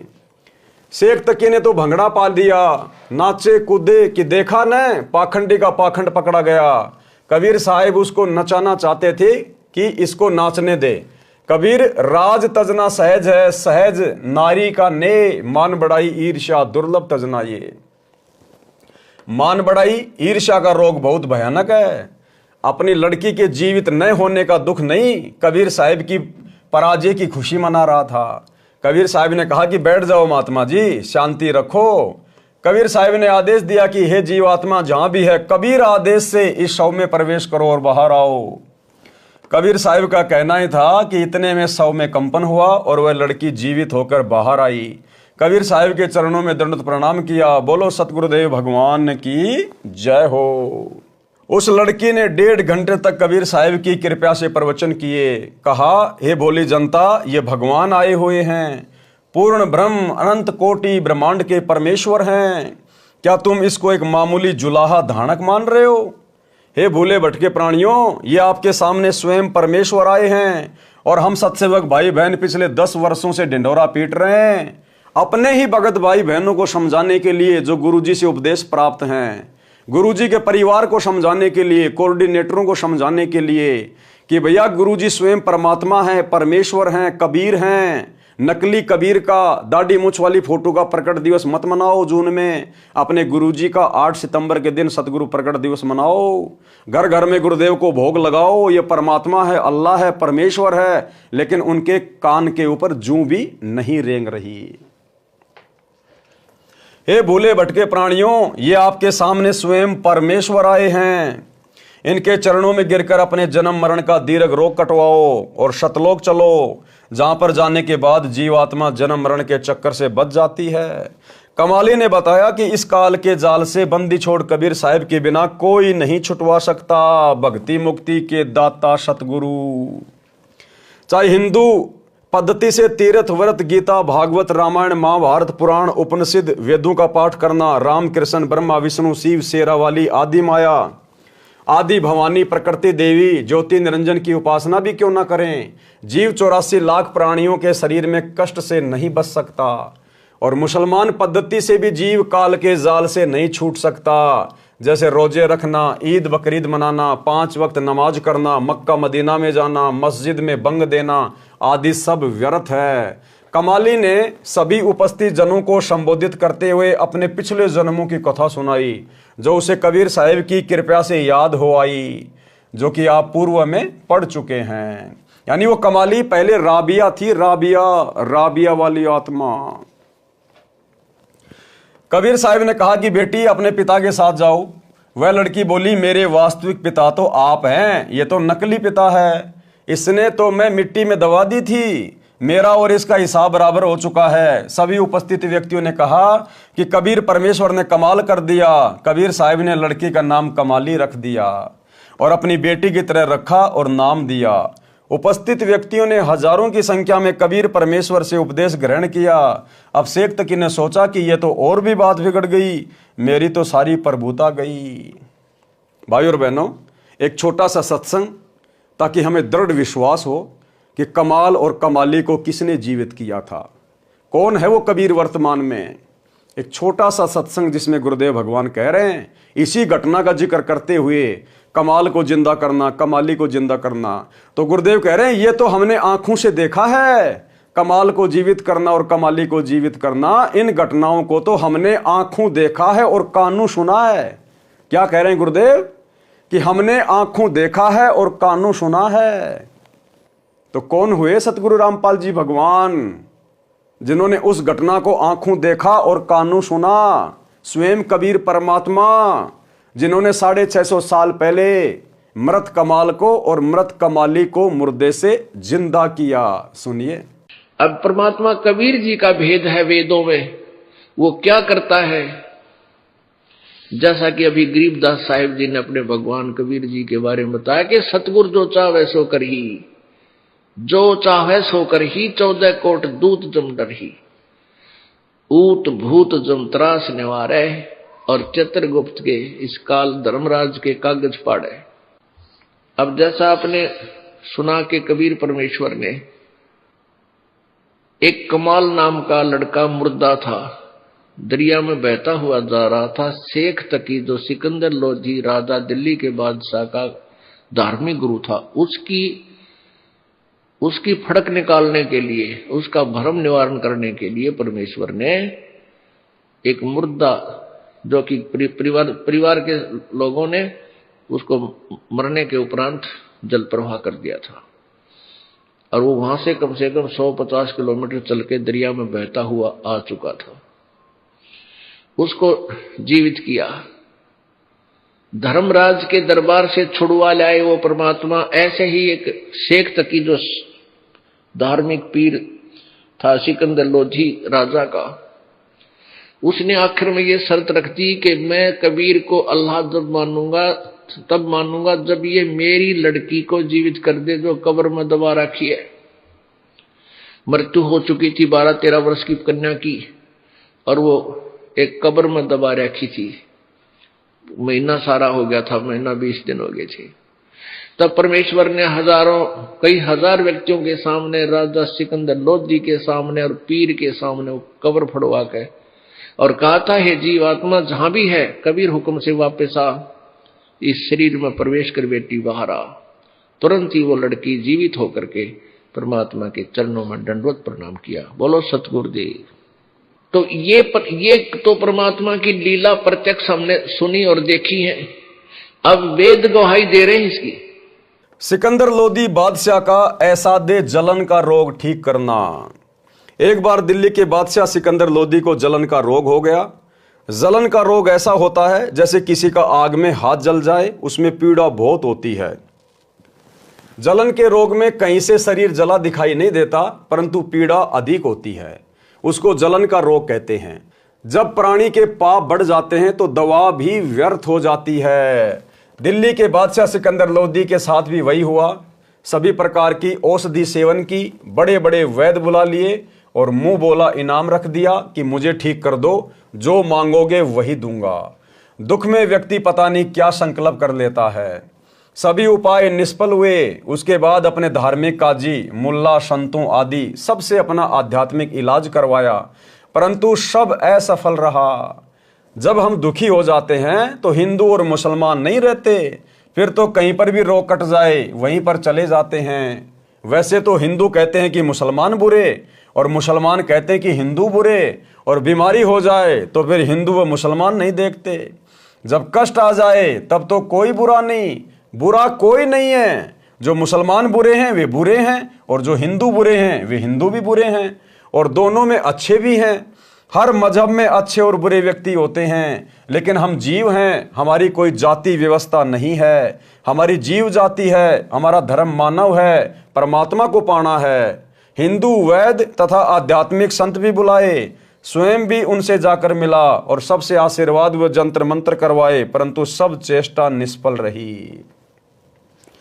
किसी ने बताया कि काशी शहर में एक कबीर नाम का महापुरुष है, यदि वह कृपया कर दे तो आपका दुख निवारण अवश्य हो जाएगा। जब बादशाह सिकंदर ने सुना कि एक काशी के अंदर महापुरुष रहता है, तो उसको कुछ याद आया कि वह तो नहीं है जिसने गाय को भी जीवित कर दिया था, क्योंकि उससे पहले परमात्मा सिकंदर के सामने एक चमत्कार कर चुके थे। परमात्मा कटी हुई गाय को अपनी वचन शक्ति से जीवित करके दूध की बाल्टी ठोक चुके थे। तो सिकंदर को थोड़ा थोड़ा परमात्मा की प्रेरणा से याद आया कि ये कबीर वही तो नहीं है जिसने मरी हुई गाय को जीवित कर दिया था। कुछ याद आया कि वह तो नहीं है जिसने गाय को भी जीवित कर दिया था। हजारों अंगरक्षकों सहित दिल्ली से काशी के लिए चल पड़ा। वीर सिंह बघेला, काशी नरेश भी कबीर साहिब की महिमा और ज्ञान सुनकर कबीर साहिब के शिष्य हो चुके थे और पूर्ण रूप से अपने गुरुदेव में आस्था रखते थे। उनको कबीर साहिब की महिमा का ज्ञान था, क्योंकि कबीर परमेश्वर वहां पर बहुत लीलाएं कर चुके थे। जब सिकंदर लोदी बनारस गया तथा वीर सिंह से कहा कि वीर सिंह मैं बहुत दुखी हो गया हूं, अब तो आत्महत्या ही शेष रह गई है। यहां पर कोई कबीर नाम का संत है, आप तो जानते होंगे कि वह कैसा है। इतनी बात सिकंदर बादशाह के मुख से सुनी थी। काशी नरेश वीर सिंह की आंखों में पानी भर आया और कहा कि अब आप ठीक स्थान पर आ गए, अब आपके दुख का अंत हो जाएगा। बादशाह सिकंदर ने पूछा कि ऐसी क्या बात है। वीर सिंह ने कहा कि वह कबीर जी स्वयं भगवान आए हुए हैं, परमेश्वर स्वरूप हैं। यदि उनकी दया दृष्टि हो गई तो आपका रोग ठीक हो जाएगा। राजा सिकंदर ने कहा कि जल्दी बुला दो। काशी नरेश वीर देव सिंह बघेल ने विनम्रता से प्रार्थना की कि आपकी आज्ञा सिरोधार्य है, आदेश भिजवा देता हूं, लेकिन ऐसा सुना है कि संतों को बुलाया नहीं करते। यदि वे आ भी गए और रजा नहीं बख्शी तो भी आने का कोई लाभ नहीं, बाकी आपकी इच्छा। सिकंदर ने कहा कि ठीक है, मैं स्वयं ही चलता हूं, इतनी दूर आ गया हूं, वहां पर भी अवश्य चलूंगा। अब देखो भाई और बहनों, ऊपर परमात्मा ने क्या लिखा कि काशी नरेश वीर सिंह बघेल कबीर परमात्मा पर उनसे उपदेश लेकर पूरी तरह से समर्पित हो गया था। अब समर्पित कोई कैसे हो सकता है? जब उसको ज्ञान अच्छे से समझ में आ जाएगा, संत की स्थिति अच्छे से समझ में आ जाएगी, तभी वो समर्पित हो सकता है। और नीचे गुरुदेव क्या लिख रहे हैं? जब सिकंदर लोदी ने वीर सिंह से कहा कि जल्दी बुला, तो वीर सिंह ने क्या कहा कि महाराज जो आपकी आज्ञा, लेकिन मैंने सुना है यदि संत को बाई ऑर्डर बुला लिया जाए और यदि वो अपनी रजा ना बख्शे तो बुलाने का भी कोई फायदा नहीं। बाकी महाराज आपकी आज्ञा, मैं तो बुलवा दूंगा, आदेश भिजवा देता हूं। भाई और बहनों, ये गलती वर्तमान में आप और हमने नहीं करनी है। चाहे आपकी नौकरी छूटे, चाहे आपका राज्य छूटे, अगर इस प्रकार की कभी कोई परिस्थिति पैदा हो जाए तो आपने किसी व्यक्ति के कहने से अपने गुरुदेव के पास ये आदेश लेकर नहीं जाना है कि गुरुदेव वो फला फला व्यक्ति आपको बुला रहा है। अगर ऐसा कर दिया तो इसका मतलब आपने अपने गुरु से ज्यादा उस व्यक्ति को महत्व दे दिया जिसके आदेश से आप अपने गुरुदेव को उसका हुक्म सुना रहे हो, उसका आदेश सुना रहे हो। तो भले नौकरी छूटे, भले आपका मंत्री पद छूटे, हमने इस प्रकार की गलती किसी व्यक्ति के कहने पर अपने गुरुदेव को हुक्म नहीं देना, किसी का इस प्रकार का आदेश नहीं सुनाना। उसी समय हाथ जोड़ लो भैया, क्यों अपने कर्म फोड़ रहा है? परमात्मा आए हुए हैं, आप और हम दो कोटि के जीव हैं, और जीव की औकात नहीं, चाहे वो प्रधानमंत्री क्यों ना हो, जो परमात्मा के पास अपना आदेश भिजवा दे। जाके चरणों में गिर जाओ, इसी में भला है, क्यों मेरे भी कर्म फुड़वा रहा है। इस प्रकार से हमने कॉमन सेंस का प्रयोग करना है। राजा सिकंदर ने कहा कि जल्दी बुला दो। काशी नरेश वीर देव सिंह बघेल ने विनम्रता से प्रार्थना की कि आपकी आज्ञा सिरोधार्य, आदेश भिजवा देता हूं। अरे क्यों भिजवा दे भाई आदेश, अगर पूर्ण ज्ञान है और यदि परमात्मा की स्थिति समझ में आ गई तो क्यों भिजवा देंगे आदेश अपने भगवान के पास। लेकिन ऐसा सुना है कि संतों को बुलाया नहीं करते, यदि वे आ भी गए और रजा नहीं बख्शी तो भी आने का कोई लाभ नहीं, बाकी आपकी इच्छा। सिकंदर ने कहा कि ठीक है, मैं स्वयं ही चलता हूं, इतनी दूर आ गया हूं, वहां पर भी अवश्य चलूंगा। शाम का समय हो गया था। वीर सिंह को पता था कि इस समय साहेब कबीर जी अपने औपचारिक गुरुदेव यानी मुंह बोले गुरु स्वामी रामानंद जी के आश्रम में ही होते हैं। यह समय परमेश्वर कबीर जी का वहां मिलने का है। वीर देव सिंह बघेल, काशी नरेश तथा सिकंदर लोधी दिल्ली के बादशाह दोनों स्वामी रामानंद जी के आश्रम के सामने खड़े हो गए। वहां जाकर पता चला कि कबीर साहिब अभी नहीं आए हैं। जानबूझकर परमात्मा ने देरी कर दी आने में, क्योंकि परमात्मा सिकंदर को आधीन करना चाहते थे, विनम्र करना चाहते थे। अगर जरा भी अकड़, जरा भी अहंकार जीव में होगा, परमात्मा दया नहीं बख्शता। ये नियम है, रूल है परमात्मा का, और परमात्मा ने उसके ऊपर दया करनी थी, इसलिए उसको अधीन भी करना था। जानबूझ के परमात्मा लेट हो गए, जानबूझ के, ताकि वहां पर जो कर्म कांड होना था वो हो जाए, सिकंदर ने जो गलती करनी थी वो हो जाए और उसके अंदर भय उत्पन्न हो जाए, और फिर परमात्मा ने वो चमत्कार करना था। इसलिए तो मालिक कहते हैं आधीनी के पास है पूर्ण ब्रह्म दयाल, और मान बड़ाई मारियो बेअदबी सिरकाल। यानी अहंकारी व्यक्ति के सिर पे तो काल बैठा रहता है, परमात्मा 100 कोस दूर होता है। आने ही वाले हैं। वीर सिंह अंदर नहीं गए, बाहर सेवक खड़ा था, उससे ही पूछा। सिकंदर ने कहा कि तब तक आश्रम में विश्राम कर लेते हैं।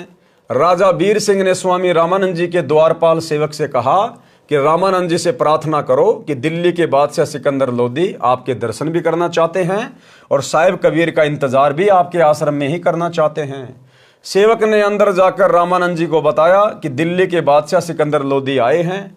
रामानंद जी मुसलमानों से घृणा करते थे। रामानंद जी ने कहा कि मैं इन मलेच्छों मुसलमानों की शक्ल भी नहीं देखना चाहता। अब भाई और बहनों, कहां तो रामानंद भी तो कबीर परमात्मा का भगत था, और दिल्ली का बादशाह चलकर आश्रम में आ रहा था, लेकिन रामानंद ने उनको एंट्री नहीं दी। उस भगत ने अपने आश्रम में राजनेताओं को एंट्री नहीं दी। भले ही वो मुसलमानों से घृणा करता था, लेकिन उसके बावजूद भी उसने मुसलमान को एंट्री नहीं दी, मुसलमान राजा को, जो कि राजा था। जैसे आज वर्तमान में भारत का प्रधानमंत्री नरेंद्र मोदी है, इसी प्रकार उस समय वो भारत का प्रधानमंत्री था सिकंदर लोधी। उस भगत ने अपने आश्रम में उसको एंट्री नहीं दी। और वर्तमान में क्या हो रहा है? वर्तमान में गुरुदेव का परिवार, ये कोऑर्डिनेटर सतगुरु रामपाल जी के भगत जो सतलोक आश्रमों से जुड़े हुए हैं, बिन बुलाए मेहमान की तरह 2 कोडी के राजनेताओं की रैलियों में जा जाके धक्के खा रहे हैं। 2 कोडी के राजनेताओं की रैलियों में धक्के। अरे रामानंद ने तो चलो इस कारण से उस प्रधानमंत्री को, राजा को अपने आश्रम में एंट्री नहीं दी, क्योंकि वो मुसलमानों से नफरत करता था।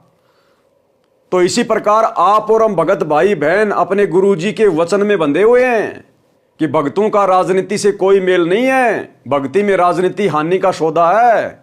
हमने राजनेताओं के पीछे नहीं दौड़ना है। हमने इस आधार से 2 कोडी के राजनेताओं के पीछे नहीं दौड़ना चाहिए, लेकिन इसके बावजूद भी अपने गुरुजी की मर्यादाओं को तुड़वाकर संगत को 2 कोडी के राजनेताओं से जोड़ा जा रहा है। संगत में पीले पर्चे भेज भेज कर कोऑर्डिनेटरों के माध्यम से बीजेपी की सदस्यता दिलवाई जा रही है। अरे हमसे तो वो रामानंद लाख गुना अच्छा था। अगर वर्तमान में कोई मंत्री और प्रधानमंत्री अगर इन सतलोक आश्रमों में आना चाहे, तो ये लोग तो दामाद की तरह उसको पता नहीं क्या क्या खिलाएंगे, क्या क्या उसको कहां कहां उसको बैठाएंगे। भाई जब ये राजनेताओं की रैलियों में बिना बुलाए मेहमान की तरह भक्तों को भेज देते हैं, तो सोचो अगर इनके आश्रम में कोई राजनेता आ गया वर्तमान में, तो ये गुरुदेव का परिवार तो अपनी पलके बिछा देगा उनके स्वागत में, अपना कलेजा निकाल के खिला देगा उनको, क्योंकि इनको तो राजनेता पार करेंगे, इनको तो मान बढ़ाई चाहिए, इनको भक्ति नहीं चाहिए। इन्होंने राजनेताओं को खुश करना है, भगवान को खुश नहीं करना। तो रामानंद जी ने तो मुसलमान समझकर उसको एंट्री नहीं दी, और हम भक्तों ने वर्तमान में गुरुजी का आदेश मानकर हमने राजनेताओं के पीछे नहीं दौड़ना चाहिए था। लेकिन फिर भी गुरुदेव के परिवार ने नरेंद्र मोदी की रैली में 2024 में सोनीपत के गोहाना में भक्तों को बसों में बैठा बैठा के, गर्मी के समय में धूल उड़ रही है, और भक्तों को वो व्यर्थ की निंदा चुगली सुनने के लिए उस रैली में भेज दिया गया। अब नरेंद्र मोदी कौन सा अपनी रैली में सृष्टि रचना सुनाएगा? राहुल गांधी ने ये कर दिया, कांग्रेस ने वो कर दिया, और हम ये कर देंगे, हम वो कर देंगे, झूठ के पुलिंदे। और राजनेताओं के पास क्या है? तो क्या लेके आई बोली वाली संगत? वहां जाके निंदा चुगली सुनने गई ना।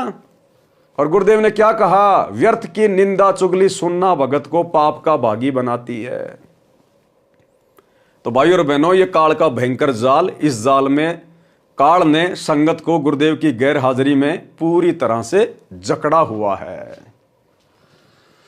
रामानंद जी ने कहा कि मैं इन मलेच्छों मुसलमानों की शक्ल भी नहीं देखना चाहता, कह दो कि बाहर बैठ जाएगा। जब सिकंदर लोदी ने यह सुना तो क्रोध में भरकर, क्योंकि राजा में अहंकार बहुत होता है और वो दिल्ली का बादशाह, कहा कि ये 2 कोड़ी का महात्मा दिल्ली के बादशाह का अनादर कर सकता है, तो साधारण मुसलमान के साथ ये कैसा व्यवहार करता होगा, इसको मजा चखा दूं।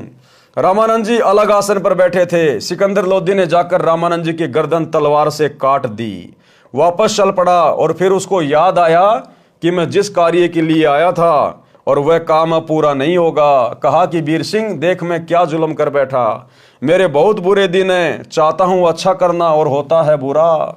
कबीर साहिब के गुरुदेव की हत्या कर दी, अब वे कभी भी मेरे ऊपर दया दृष्टि नहीं करेंगे।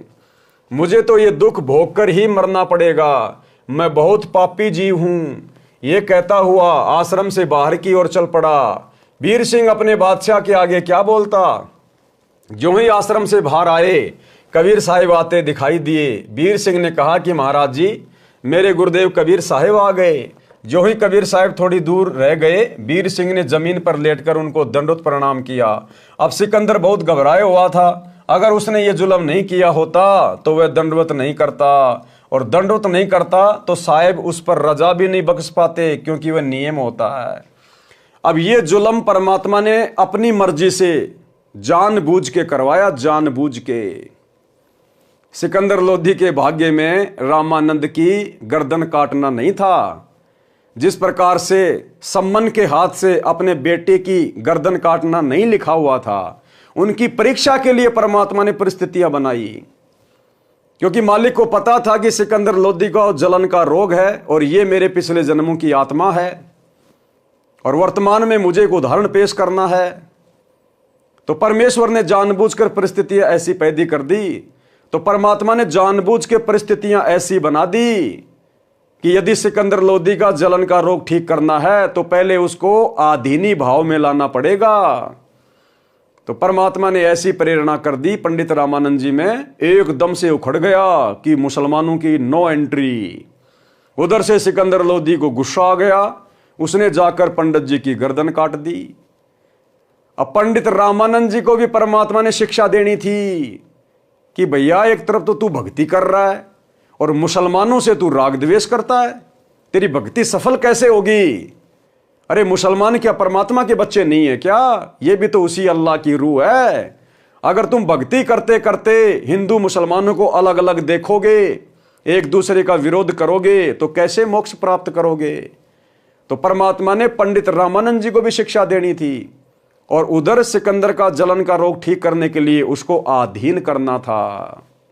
तो जैसे ही कबीर परमात्मा आश्रम में आए और राजा वीर देव सिंह बघेल ने दंडवत प्रणाम किया, तो साथ में घबरा कर कि भैया कबीर तो बड़ा सिद्धि वाला है, जब इसने मरी हुई गाय को जीवित कर दिया और जब इसको पता चलेगा कि मैंने इसके गुरुजी की गर्दन काट दी तो ना जाने ये मेरे साथ में क्या करेगा। डर कर और मुकुट समेत परमात्मा को उसने भी दंडवत प्रणाम किया, और इतना झुके बिना परमात्मा दया नहीं करता। वीर सिंह ने कहा कि महाराज जी मेरे गुरुदेव कबीर साहब आ गए। जो ही कबीर साहब थोड़ी दूर रह गए, वीर सिंह ने जमीन पर लेटकर उनको दंडवत प्रणाम किया। अब सिकंदर बहुत घबराया हुआ था। अगर उसने ये जुल्म नहीं किया होता तो वह दंडवत नहीं करता, और दंडवत नहीं करता तो साहब उस पर रजा भी नहीं बख्श पाते, क्योंकि ये नियम होता है। और उधर से पंडित रामानंद जी को भी शिक्षा देनी थी। वो भी हिंदू मुसलमानों को दो समझ रहा था। भाई और बहनों, पंडित रामानंद जी को तो शिक्षा मिल गई। उसके बाद उसने तो मुसलमानों को अपना भाई मान लिया। लेकिन ये वर्तमान के भगत, तत्वज्ञानी भगत, कलयुग की बिचली पीढ़ी वाले भगत, ये कोऑर्डिनेटर सतगुरु रामपाल जी का परिवार, इन आश्रमों में जाने वाली भीड़, ये कब मुसलमानों को अपना भाई मानेगी, कब परमात्मा की आत्मा मानेगी। अभी कुछ ही दिन पहले बजरंग दल वाले, विश्व हिंदू परिषद वाले मध्य प्रदेश में बांग्लादेश के मुसलमानों के खिलाफ रैलियां निकाल रहे थे, नारेबाजी कर रहे थे। और इधर से सतलोक आश्रम मैनेजमेंट हरियाणा ने अपने कोऑर्डिनेटरों के माध्यम से हजारों की संगत को मध्य प्रदेश में बांग्लादेश के मुसलमानों के खिलाफ बजरंग दल वालों की रैलियों में बैठा दिया। अरे कहां गया तुम्हारा नारा जो तुम दुनिया में भोगते रहते हो, चिल्लाते रहते हो कि जीव हमारी जाति है, मानव धर्म हमारा, हिंदू मुस्लिम सिख ईसाई धर्म नहीं कोई न्यारा। कहां गया तुम्हारा नारा, कहां गया तुम्हारा ज्ञान। तुम्हारी बुद्धि को चूहे कुतर गए, चूहे। तुम्हें कुछ भी दिखाई नहीं देता। आज भी तुम्हें हिंदू मुसलमान दो दिखाई दे रहे हैं। आज भी तुम पक्ष और विपक्ष में पड़े हुए हो, जबकि परमात्मा ने कहा कि पक्षा पक्षी के कारण सब जग रहा बुलान। ये पूरा संसार तो जाति और धर्म में उलझा हुआ है, पक्ष और विपक्ष में उलझा हुआ है। पक्षा पक्षी के कारण, यानी पक्ष और विपक्ष के कारण सब जग रहा बुलान। अरे निष्पक्ष होके हरि बजय वो है भगत सुजान। सच्चा भगत तो वो है जो ना किसी में हिंदू देखे, ना किसी में मुसलमान देखे, सबको परमात्मा की आत्मा की दृष्टि से देखे। तो 650 साल पहले पंडित रामानंद जी के तो आंखें खोल दी परमात्मा ने, लेकिन आज इन लोगों की आंखें नहीं खुल रही, कलयुग की बिचली पीढ़ी वाले भक्तों की। इसलिए दास बारंबार इनको काल प्रेरित बोलता है, काल प्रेरित। परमात्मा कहते हैं अति आधीन दीन हो प्राणी, ताते कहिए ये अकथ कहानी। कि धर्मदास ये तत्व ज्ञान उस आत्मा को बताना जो इस ज्ञान को सुनने के लिए आतुर हो। अति आधीन दीन हो प्राणी, उसको कहिए ये अकथ कहानी। ऊंचे पात्र जल ना जाई, ताते नीचा हो जे भाई। आदिनी के पास है पूर्ण ब्रह्म दयाल, मान बढ़ाई मार ये बेअदबी सिरकाल। कबीर परमेश्वर ने यहां पर एक तीर से दो शिकार किए। स्वामी रामानंद जी में धर्म भेदभाव की भावना शेष थी, जैसे आज सतलोक आश्रम मैनेजमेंट हरियाणा में गुरुदेव के परिवार में इन कोऑर्डिनेटरों में धर्म भेदभाव की भावना शेष है, कूट कूट के भरी है। स्वामी रामानंद जी में धर्म भेदभाव की भावना शेष थी, वह भी निकालनी थी। रामानंद जी मुसलमानों को हिंदुओं से अभी भी भिन्न तथा हे मानते थे। सिकंदर में अहंकार की भावना थी, यदि वह नम्र नहीं होता तो कबीर साहब कृपया नहीं करते तथा सिकंदर स्वस्थ नहीं होता। वीर सिंह को देखकर तथा डरते हुए सिकंदर लोधी ने भी दंडवत प्रणाम किया। कबीर परमेश्वर जी ने दोनों के सिर पर हाथ रखा और कहा, दो दो नरेश आज मुझ गरीब के पास कैसे आए हैं, मुझ गरीब को कैसे दर्शन दिए। परमेश्वर कबीर जी ने अपना हाथ उठाया भी नहीं था कि सिकंदर का जलन का रोग समाप्त हो गया। सिकंदर लोधी की आंखों में पानी आ गया। संत के सामने ये मन यानी काल भाग जाता है और ये आत्मा ऊपर आ जाती है, क्योंकि परमात्मा आत्मा का साथी है। अंतर्यामी एक तुम, आत्म के आधार, और जो तुम छोड़ो हाथ तो मोय कौन उतारे पार। आत्मा का आधार कौन है? कबीर भगवान है। कबीर भगवान सतगुरु रामपाल जी क्या कह रहे हैं? परमात्मा संत के सामने ये मन भाग जाता है। तो भाइयों और बहनों, आज गुरुदेव भगवान की गैर हाजिरी में संत किसके साथ है? संत यानी परमात्मा कबीर देव किसके साथ है? हम सतसेवकों के साथ है, जो काल हमारे आसपास भी नहीं फटक रहा। और इन आश्रमों में आए दिन वो काल इनके सिर पर बैठकर सारे कुकर्म भक्ति विरुद्ध कर्म करवा रहा है। स्वामी रामानंद जी को जीवित करना। सिकंदर लोदी ने पैर पकड़कर छोड़े नहीं और रोता ही रहा। परमेश्वर जाने जान होते हुए भी कबीर साहिब ने सिकंदर लोदी दिल्ली के बादशाह से पूछा, क्या बात है? सिकंदर ने कहा कि दाता, मैंने घोर अपराध कर दिया, आप मुझे क्षमा नहीं कर सकते। जिस काम के लिए मैं आया था वह असाध्य रोग तो आपके स्पर्श मात्र से ही ठीक हो गया। इस पापी को क्षमा कर दो। कबीर साहिब ने कहा, क्षमा कर दिया, ये तो बता हुआ क्या? सिकंदर ने कहा कि आप क्षमा नहीं कर सकते, मैंने ऐसा पाप किया है। कबीर साहब ने कहा कि क्षमा कर दिया। सिकंदर ने फिर कहा कि सच में माफ कर दिया? कबीर साहब ने कहा कि हाँ, क्षमा कर दिया। अब बता क्या कष्ट है? सिकंदर ने कहा कि दाता, मुझ पापी ने गुस्से में आकर आपके गुरुदेव का सिर कलम कर दिया। और फिर सारी कहानी बताई। कबीर साहब बोले, कोई बात नहीं, जो हुआ प्रभु इच्छा से हुआ है। जो हुआ किससे हुआ? प्रभु इच्छा से। प्रभु कौन? कबीर जी। तो जैसा परमात्मा ने चाहा वैसा ही हुआ ना। तो क्या कहा परमेश्वर ने? जो हुआ प्रभु इच्छा से हुआ है। आप स्वामी रामानंद जी का अंतिम संस्कार करवा कर जाना, नहीं तो आप निंदा के पात्र बनोगे। परमेश्वर कबीर साहिब जी नाराज नहीं हुए। सिकंदर लोदी ने वीर सिंह के मुख की ओर देखा और कहा कि वीर सिंह, ये तो वास्तव में भगवान है। देखिए, मैंने गुरुदेव का सिर काट दिया और कबीर जी को क्रोध भी नहीं आया। 10 साल से परमात्मा निर्दोष होते हुए हिसार जेल में बैठे हैं और किसी को कोई श्राप नहीं, किसी को कोई बद्दुआ नहीं। ये होता है भाई और बहनों पूर्ण ब्रह्म परमेश्वर की पहचान। देखिए, मैंने गुरुदेव का सिर काट दिया और कबीर जी को क्रोध भी नहीं आया। वीर सिंह चुपचाप रहा और साथ साथ हो लिया और मन ही मन में सोचता है कि अभी क्या है, अभी तो और देखना, ये तो शुरुआत है। परमेश्वर कबीर जी ने अंदर जाकर देखा, रामानंद जी का धड़ कहीं पर और सिर कहीं पर पड़ा था। शरीर पर चादर डाल रखी थी। कबीर साहिब ने अपने गुरुदेव के मृत शरीर को दंडवत प्रणाम किया और चरण छुए तथा कहा कि गुरुदेव उठो, दिल्ली के बादशाह आपके दर्शनार्थ आए हैं। एक बार उठना, दूसरी बार ही कहा था, सिर अपने आप उठकर धड़ पर लग गया और रामानंद जी जीवित हो गए। रामानंद जी के शरीर से आधा खून और आधा दूध निकला हुआ था।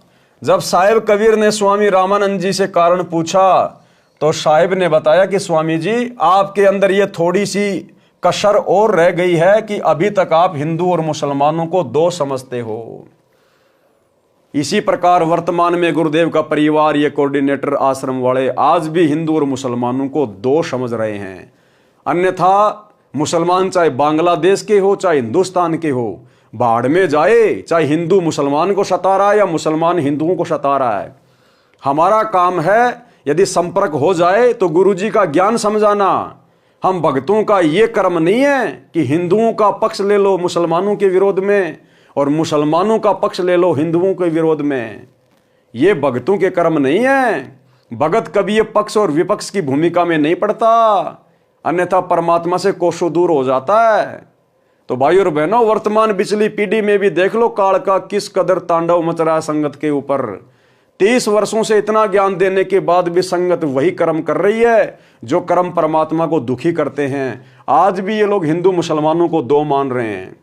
तो साहिब ने बताया कि स्वामी जी, आपके अंदर ये थोड़ी सी कसर और रह गई है कि अभी तक आप हिंदू और मुसलमानों को दो समझते हो, इसलिए आधा खून और आधा दूध निकला है। आप अन्य जाति वालों को अपना साथी समझ चुके हो। ये जीव सभी एक हैं। आप तो जानी जान हो, आप तो लीला कर रहे हो, अर्थात उसको गोलमोल भी कर दिया और समझा भी गए। बात को गोलमोल भी कर दिया कि ये स्वामी जी, आप तो जानी जान हो, मेरे से क्या पूछ रहे हो। जब रामानंद जी ने पूछा ना कि भाई कबीर, मेरे शरीर से आधा खून और आधा दूध क्यों निकल रहा है, तो परमात्मा ने गोलमोल कर दिया कि आप तो जानी जान हो, आप तो सब कुछ जानते हो, मेरे को तो मुफ्त में बढ़ाई दे रहे हो। और फिर परमात्मा ने बताया कि क्यों आधा खून और क्यों आधा दूध, कि अभी भी आप मुसलमानों को अलग मान रहे हो, उनके साथ में आप द्वेष करते हो, ईर्ष्या रखते हो, इसलिए अभी आपके अंदर कमी है। तो परमात्मा ने रामानंद जी को समझा भी दिया और बात को गोलमोल भी कर दिया। ठीक इसी प्रकार भाई और बहनों, वर्तमान में हिसार जेल से जो विशेष संदेश आ रहे हैं इन संदेशों में परमात्मा सतलोक आश्रम मैनेजमेंट हरियाणा के पाखंड का जिक्र भी कर देते हैं और थोड़ी देर बाद में उनकी बड़ाई करके और हम सत्सेवकों की थोड़ी सी हल्की सी, अब हम उसको बुराई तो नहीं कह सकते, लेकिन वर्तमान परिस्थितियों के अनुसार जो लीला कर रहे हैं गुरुदेव, उसको बुराई ही कहा जाएगा। हम सत्सेवकों को परमात्मा थोड़ा सा धमका कर और सतलोक आश्रम मैनेजमेंट हरियाणा को खुश करके कि बच्चों बहुत बढ़िया सेवा कर रहे हो, बहुत अच्छी सेवा कर रहे हो, मेरी आत्मा गदगद हो गई, तो परमात्मा उनको खुश भी कर देते हैं कि ये भक्ति पे लगे रहे नालायक। और असलियत भी परमात्मा बीच बीच में बता देते हैं कि तुम कितने घटिया स्तर पर जा रहे हो, तुम तो जगत वालों से भी गए गुजरे हो, जगत वालों से भी गए गुजरे। एक छोटी सी 2 मिनट की ऑडियो सतलोक आश्रम वालों के लिए गुरुदेव क्या कह रहे हैं, सुनिए। धरती पे वही कबीर परमात्मा है जिसने रामानंद जी की बड़ाई भी कर दी और रामानंद जी को समझा भी दिया और बात को गोलमोड़ भी कर दिया। ये सभी जीव एक हैं, आप तो जानी जान हो, आप तो लीला कर रहे हो, अर्थात उसको गोलमोल भी कर दिया और समझा भी दिया।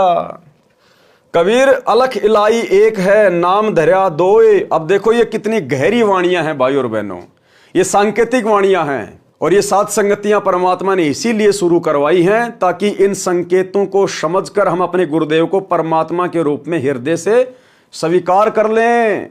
आज भगत समाज जिस प्रकार से अपने गुरु को मानुष मान रहा है और भगवान मानता है, कबीर मानता है उस दाढ़ी मूछ वाली नकली फोटो को, तो परमात्मा क्या समझाना चाह रहे हैं? कबीर अलख इलाई एक है, नाम धराया दो, कि वो परमात्मा एक ही है और नाम धराए दो, कैसे? गुरु और गोविंद।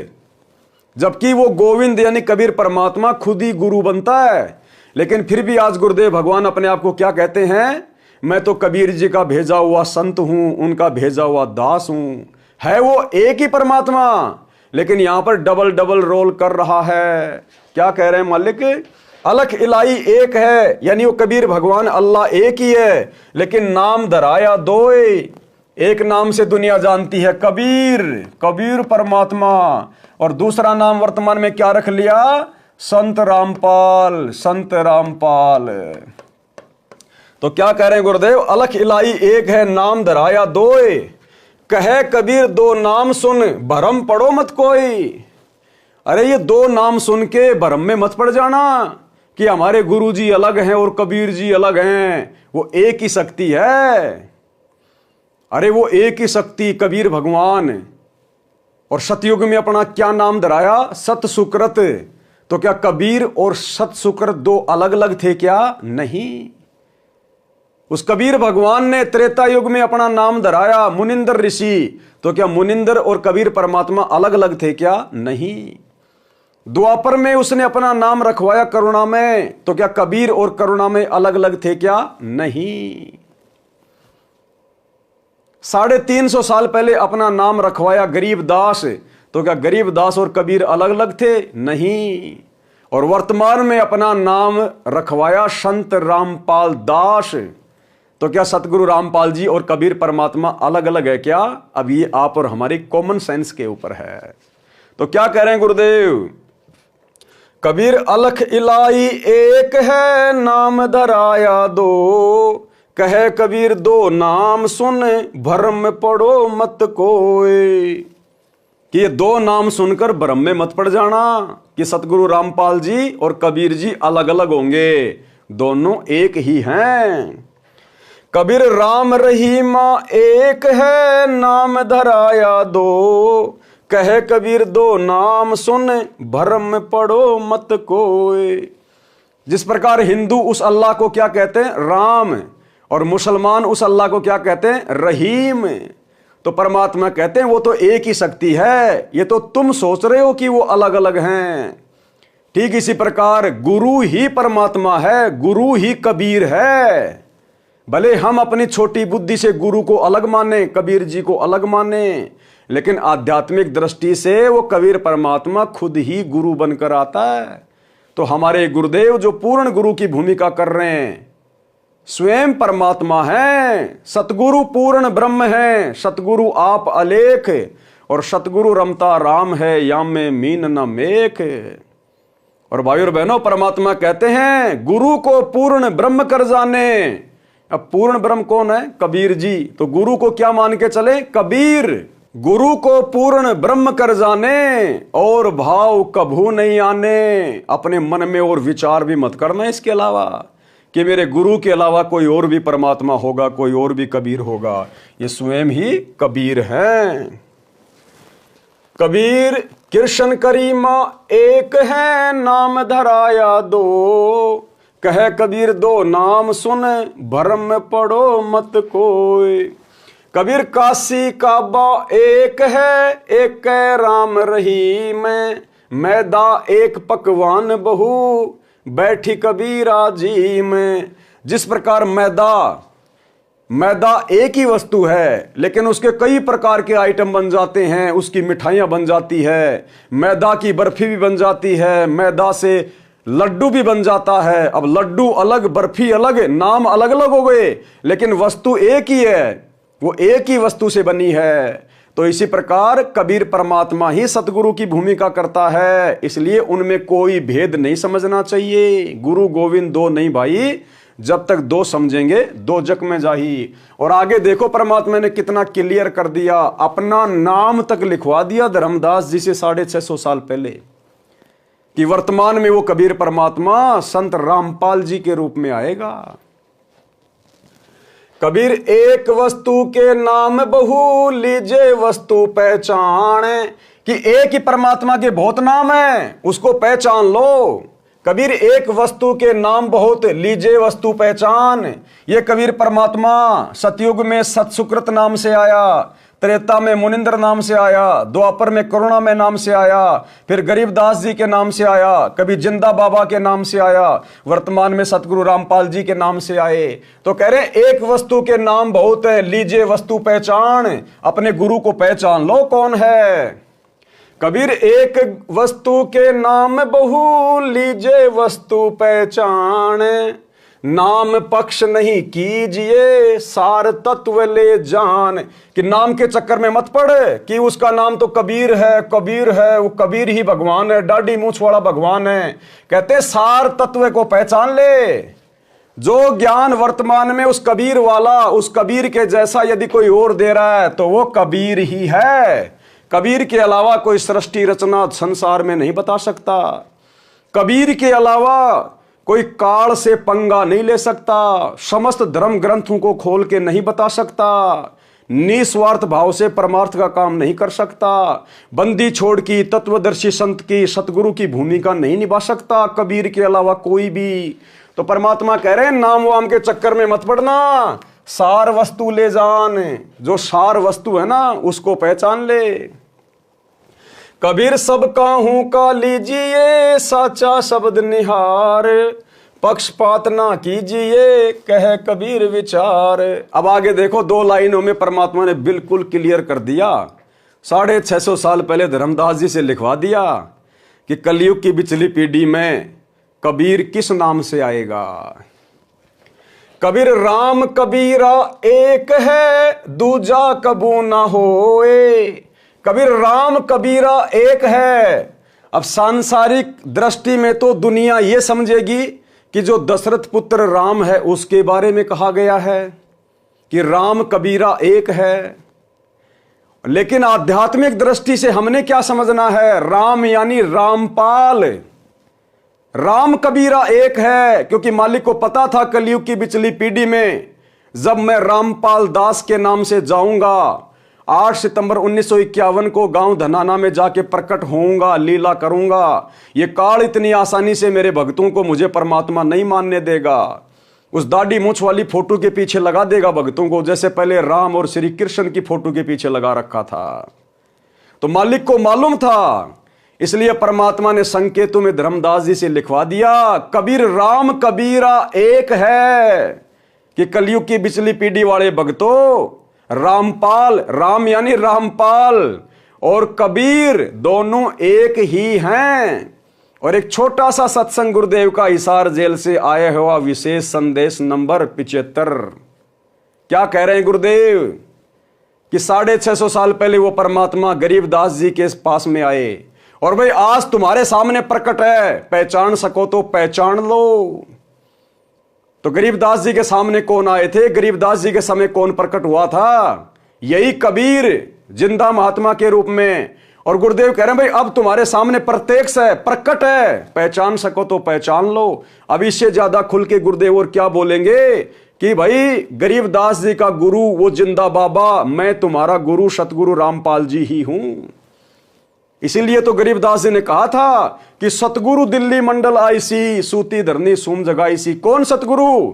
गरीबदास जी अपने सतगुरु के लिए कह रहे हैं कि जो जिंदा बाबा मुझे सतगुरु के रूप में आके मिला था वही आगे चलकर दिल्ली मंडल में आएगा, गांव धनाना में, कि सतगुरु दिल्ली मंडल आईसी, सूती धरनी सूम जगाईसी।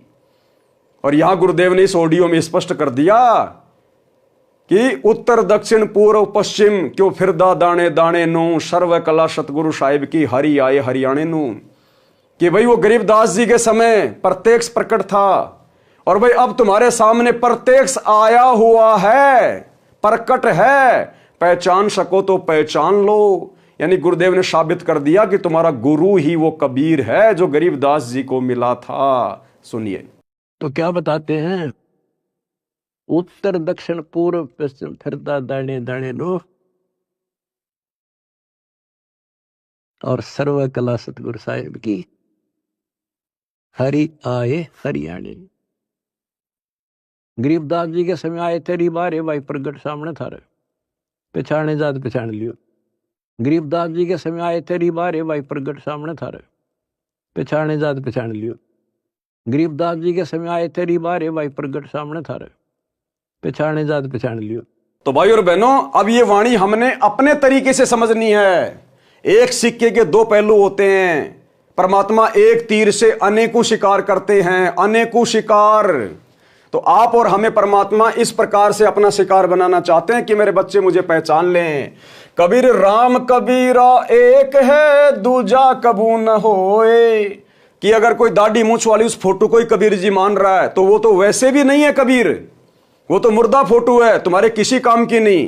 फिर भी मान लो अगर तुम उसी को कबीर मान रहे हो तो कह रहे हैं राम यानी रामपाल और वो कबीर दाढ़ी मूंछ वाले फोटो, वो दोनों एक ही है। लेकिन तुम्हारे लिए काम का वो है जो वर्तमान में प्रकट है, जो जिंदा है, फोटो काम की नहीं है।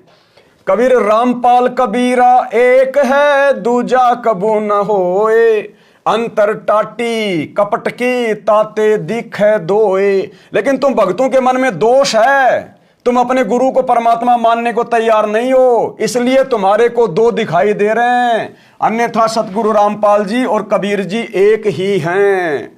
अंदर टाटी कपट की ताते दिखे दोए। कबीर राम कबीरा एक है, कबीर रामपाल कबीरा एक है, कहन सुनन को दोए। दो करी सो जान ही, सतगुरु मिला न होए। और जब तक कोई दो करके जानेगा अपने गुरु को और कबीर को, सतगुरु मिला न होए।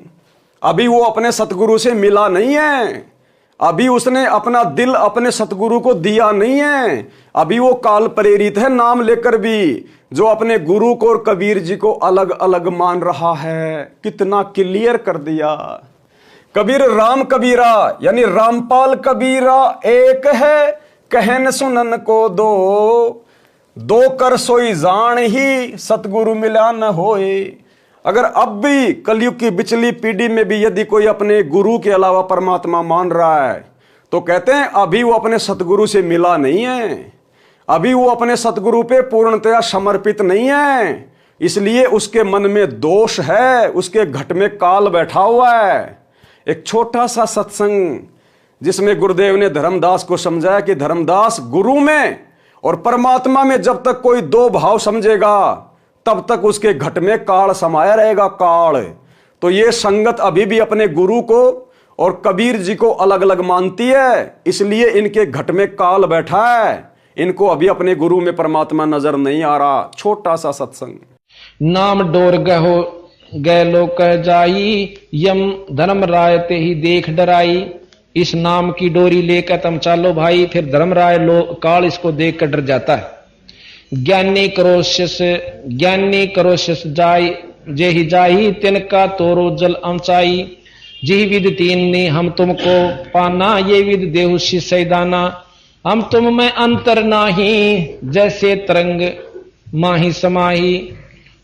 हम तुमको जो दोय कर जाना, ता घट यम बस कर है थाना।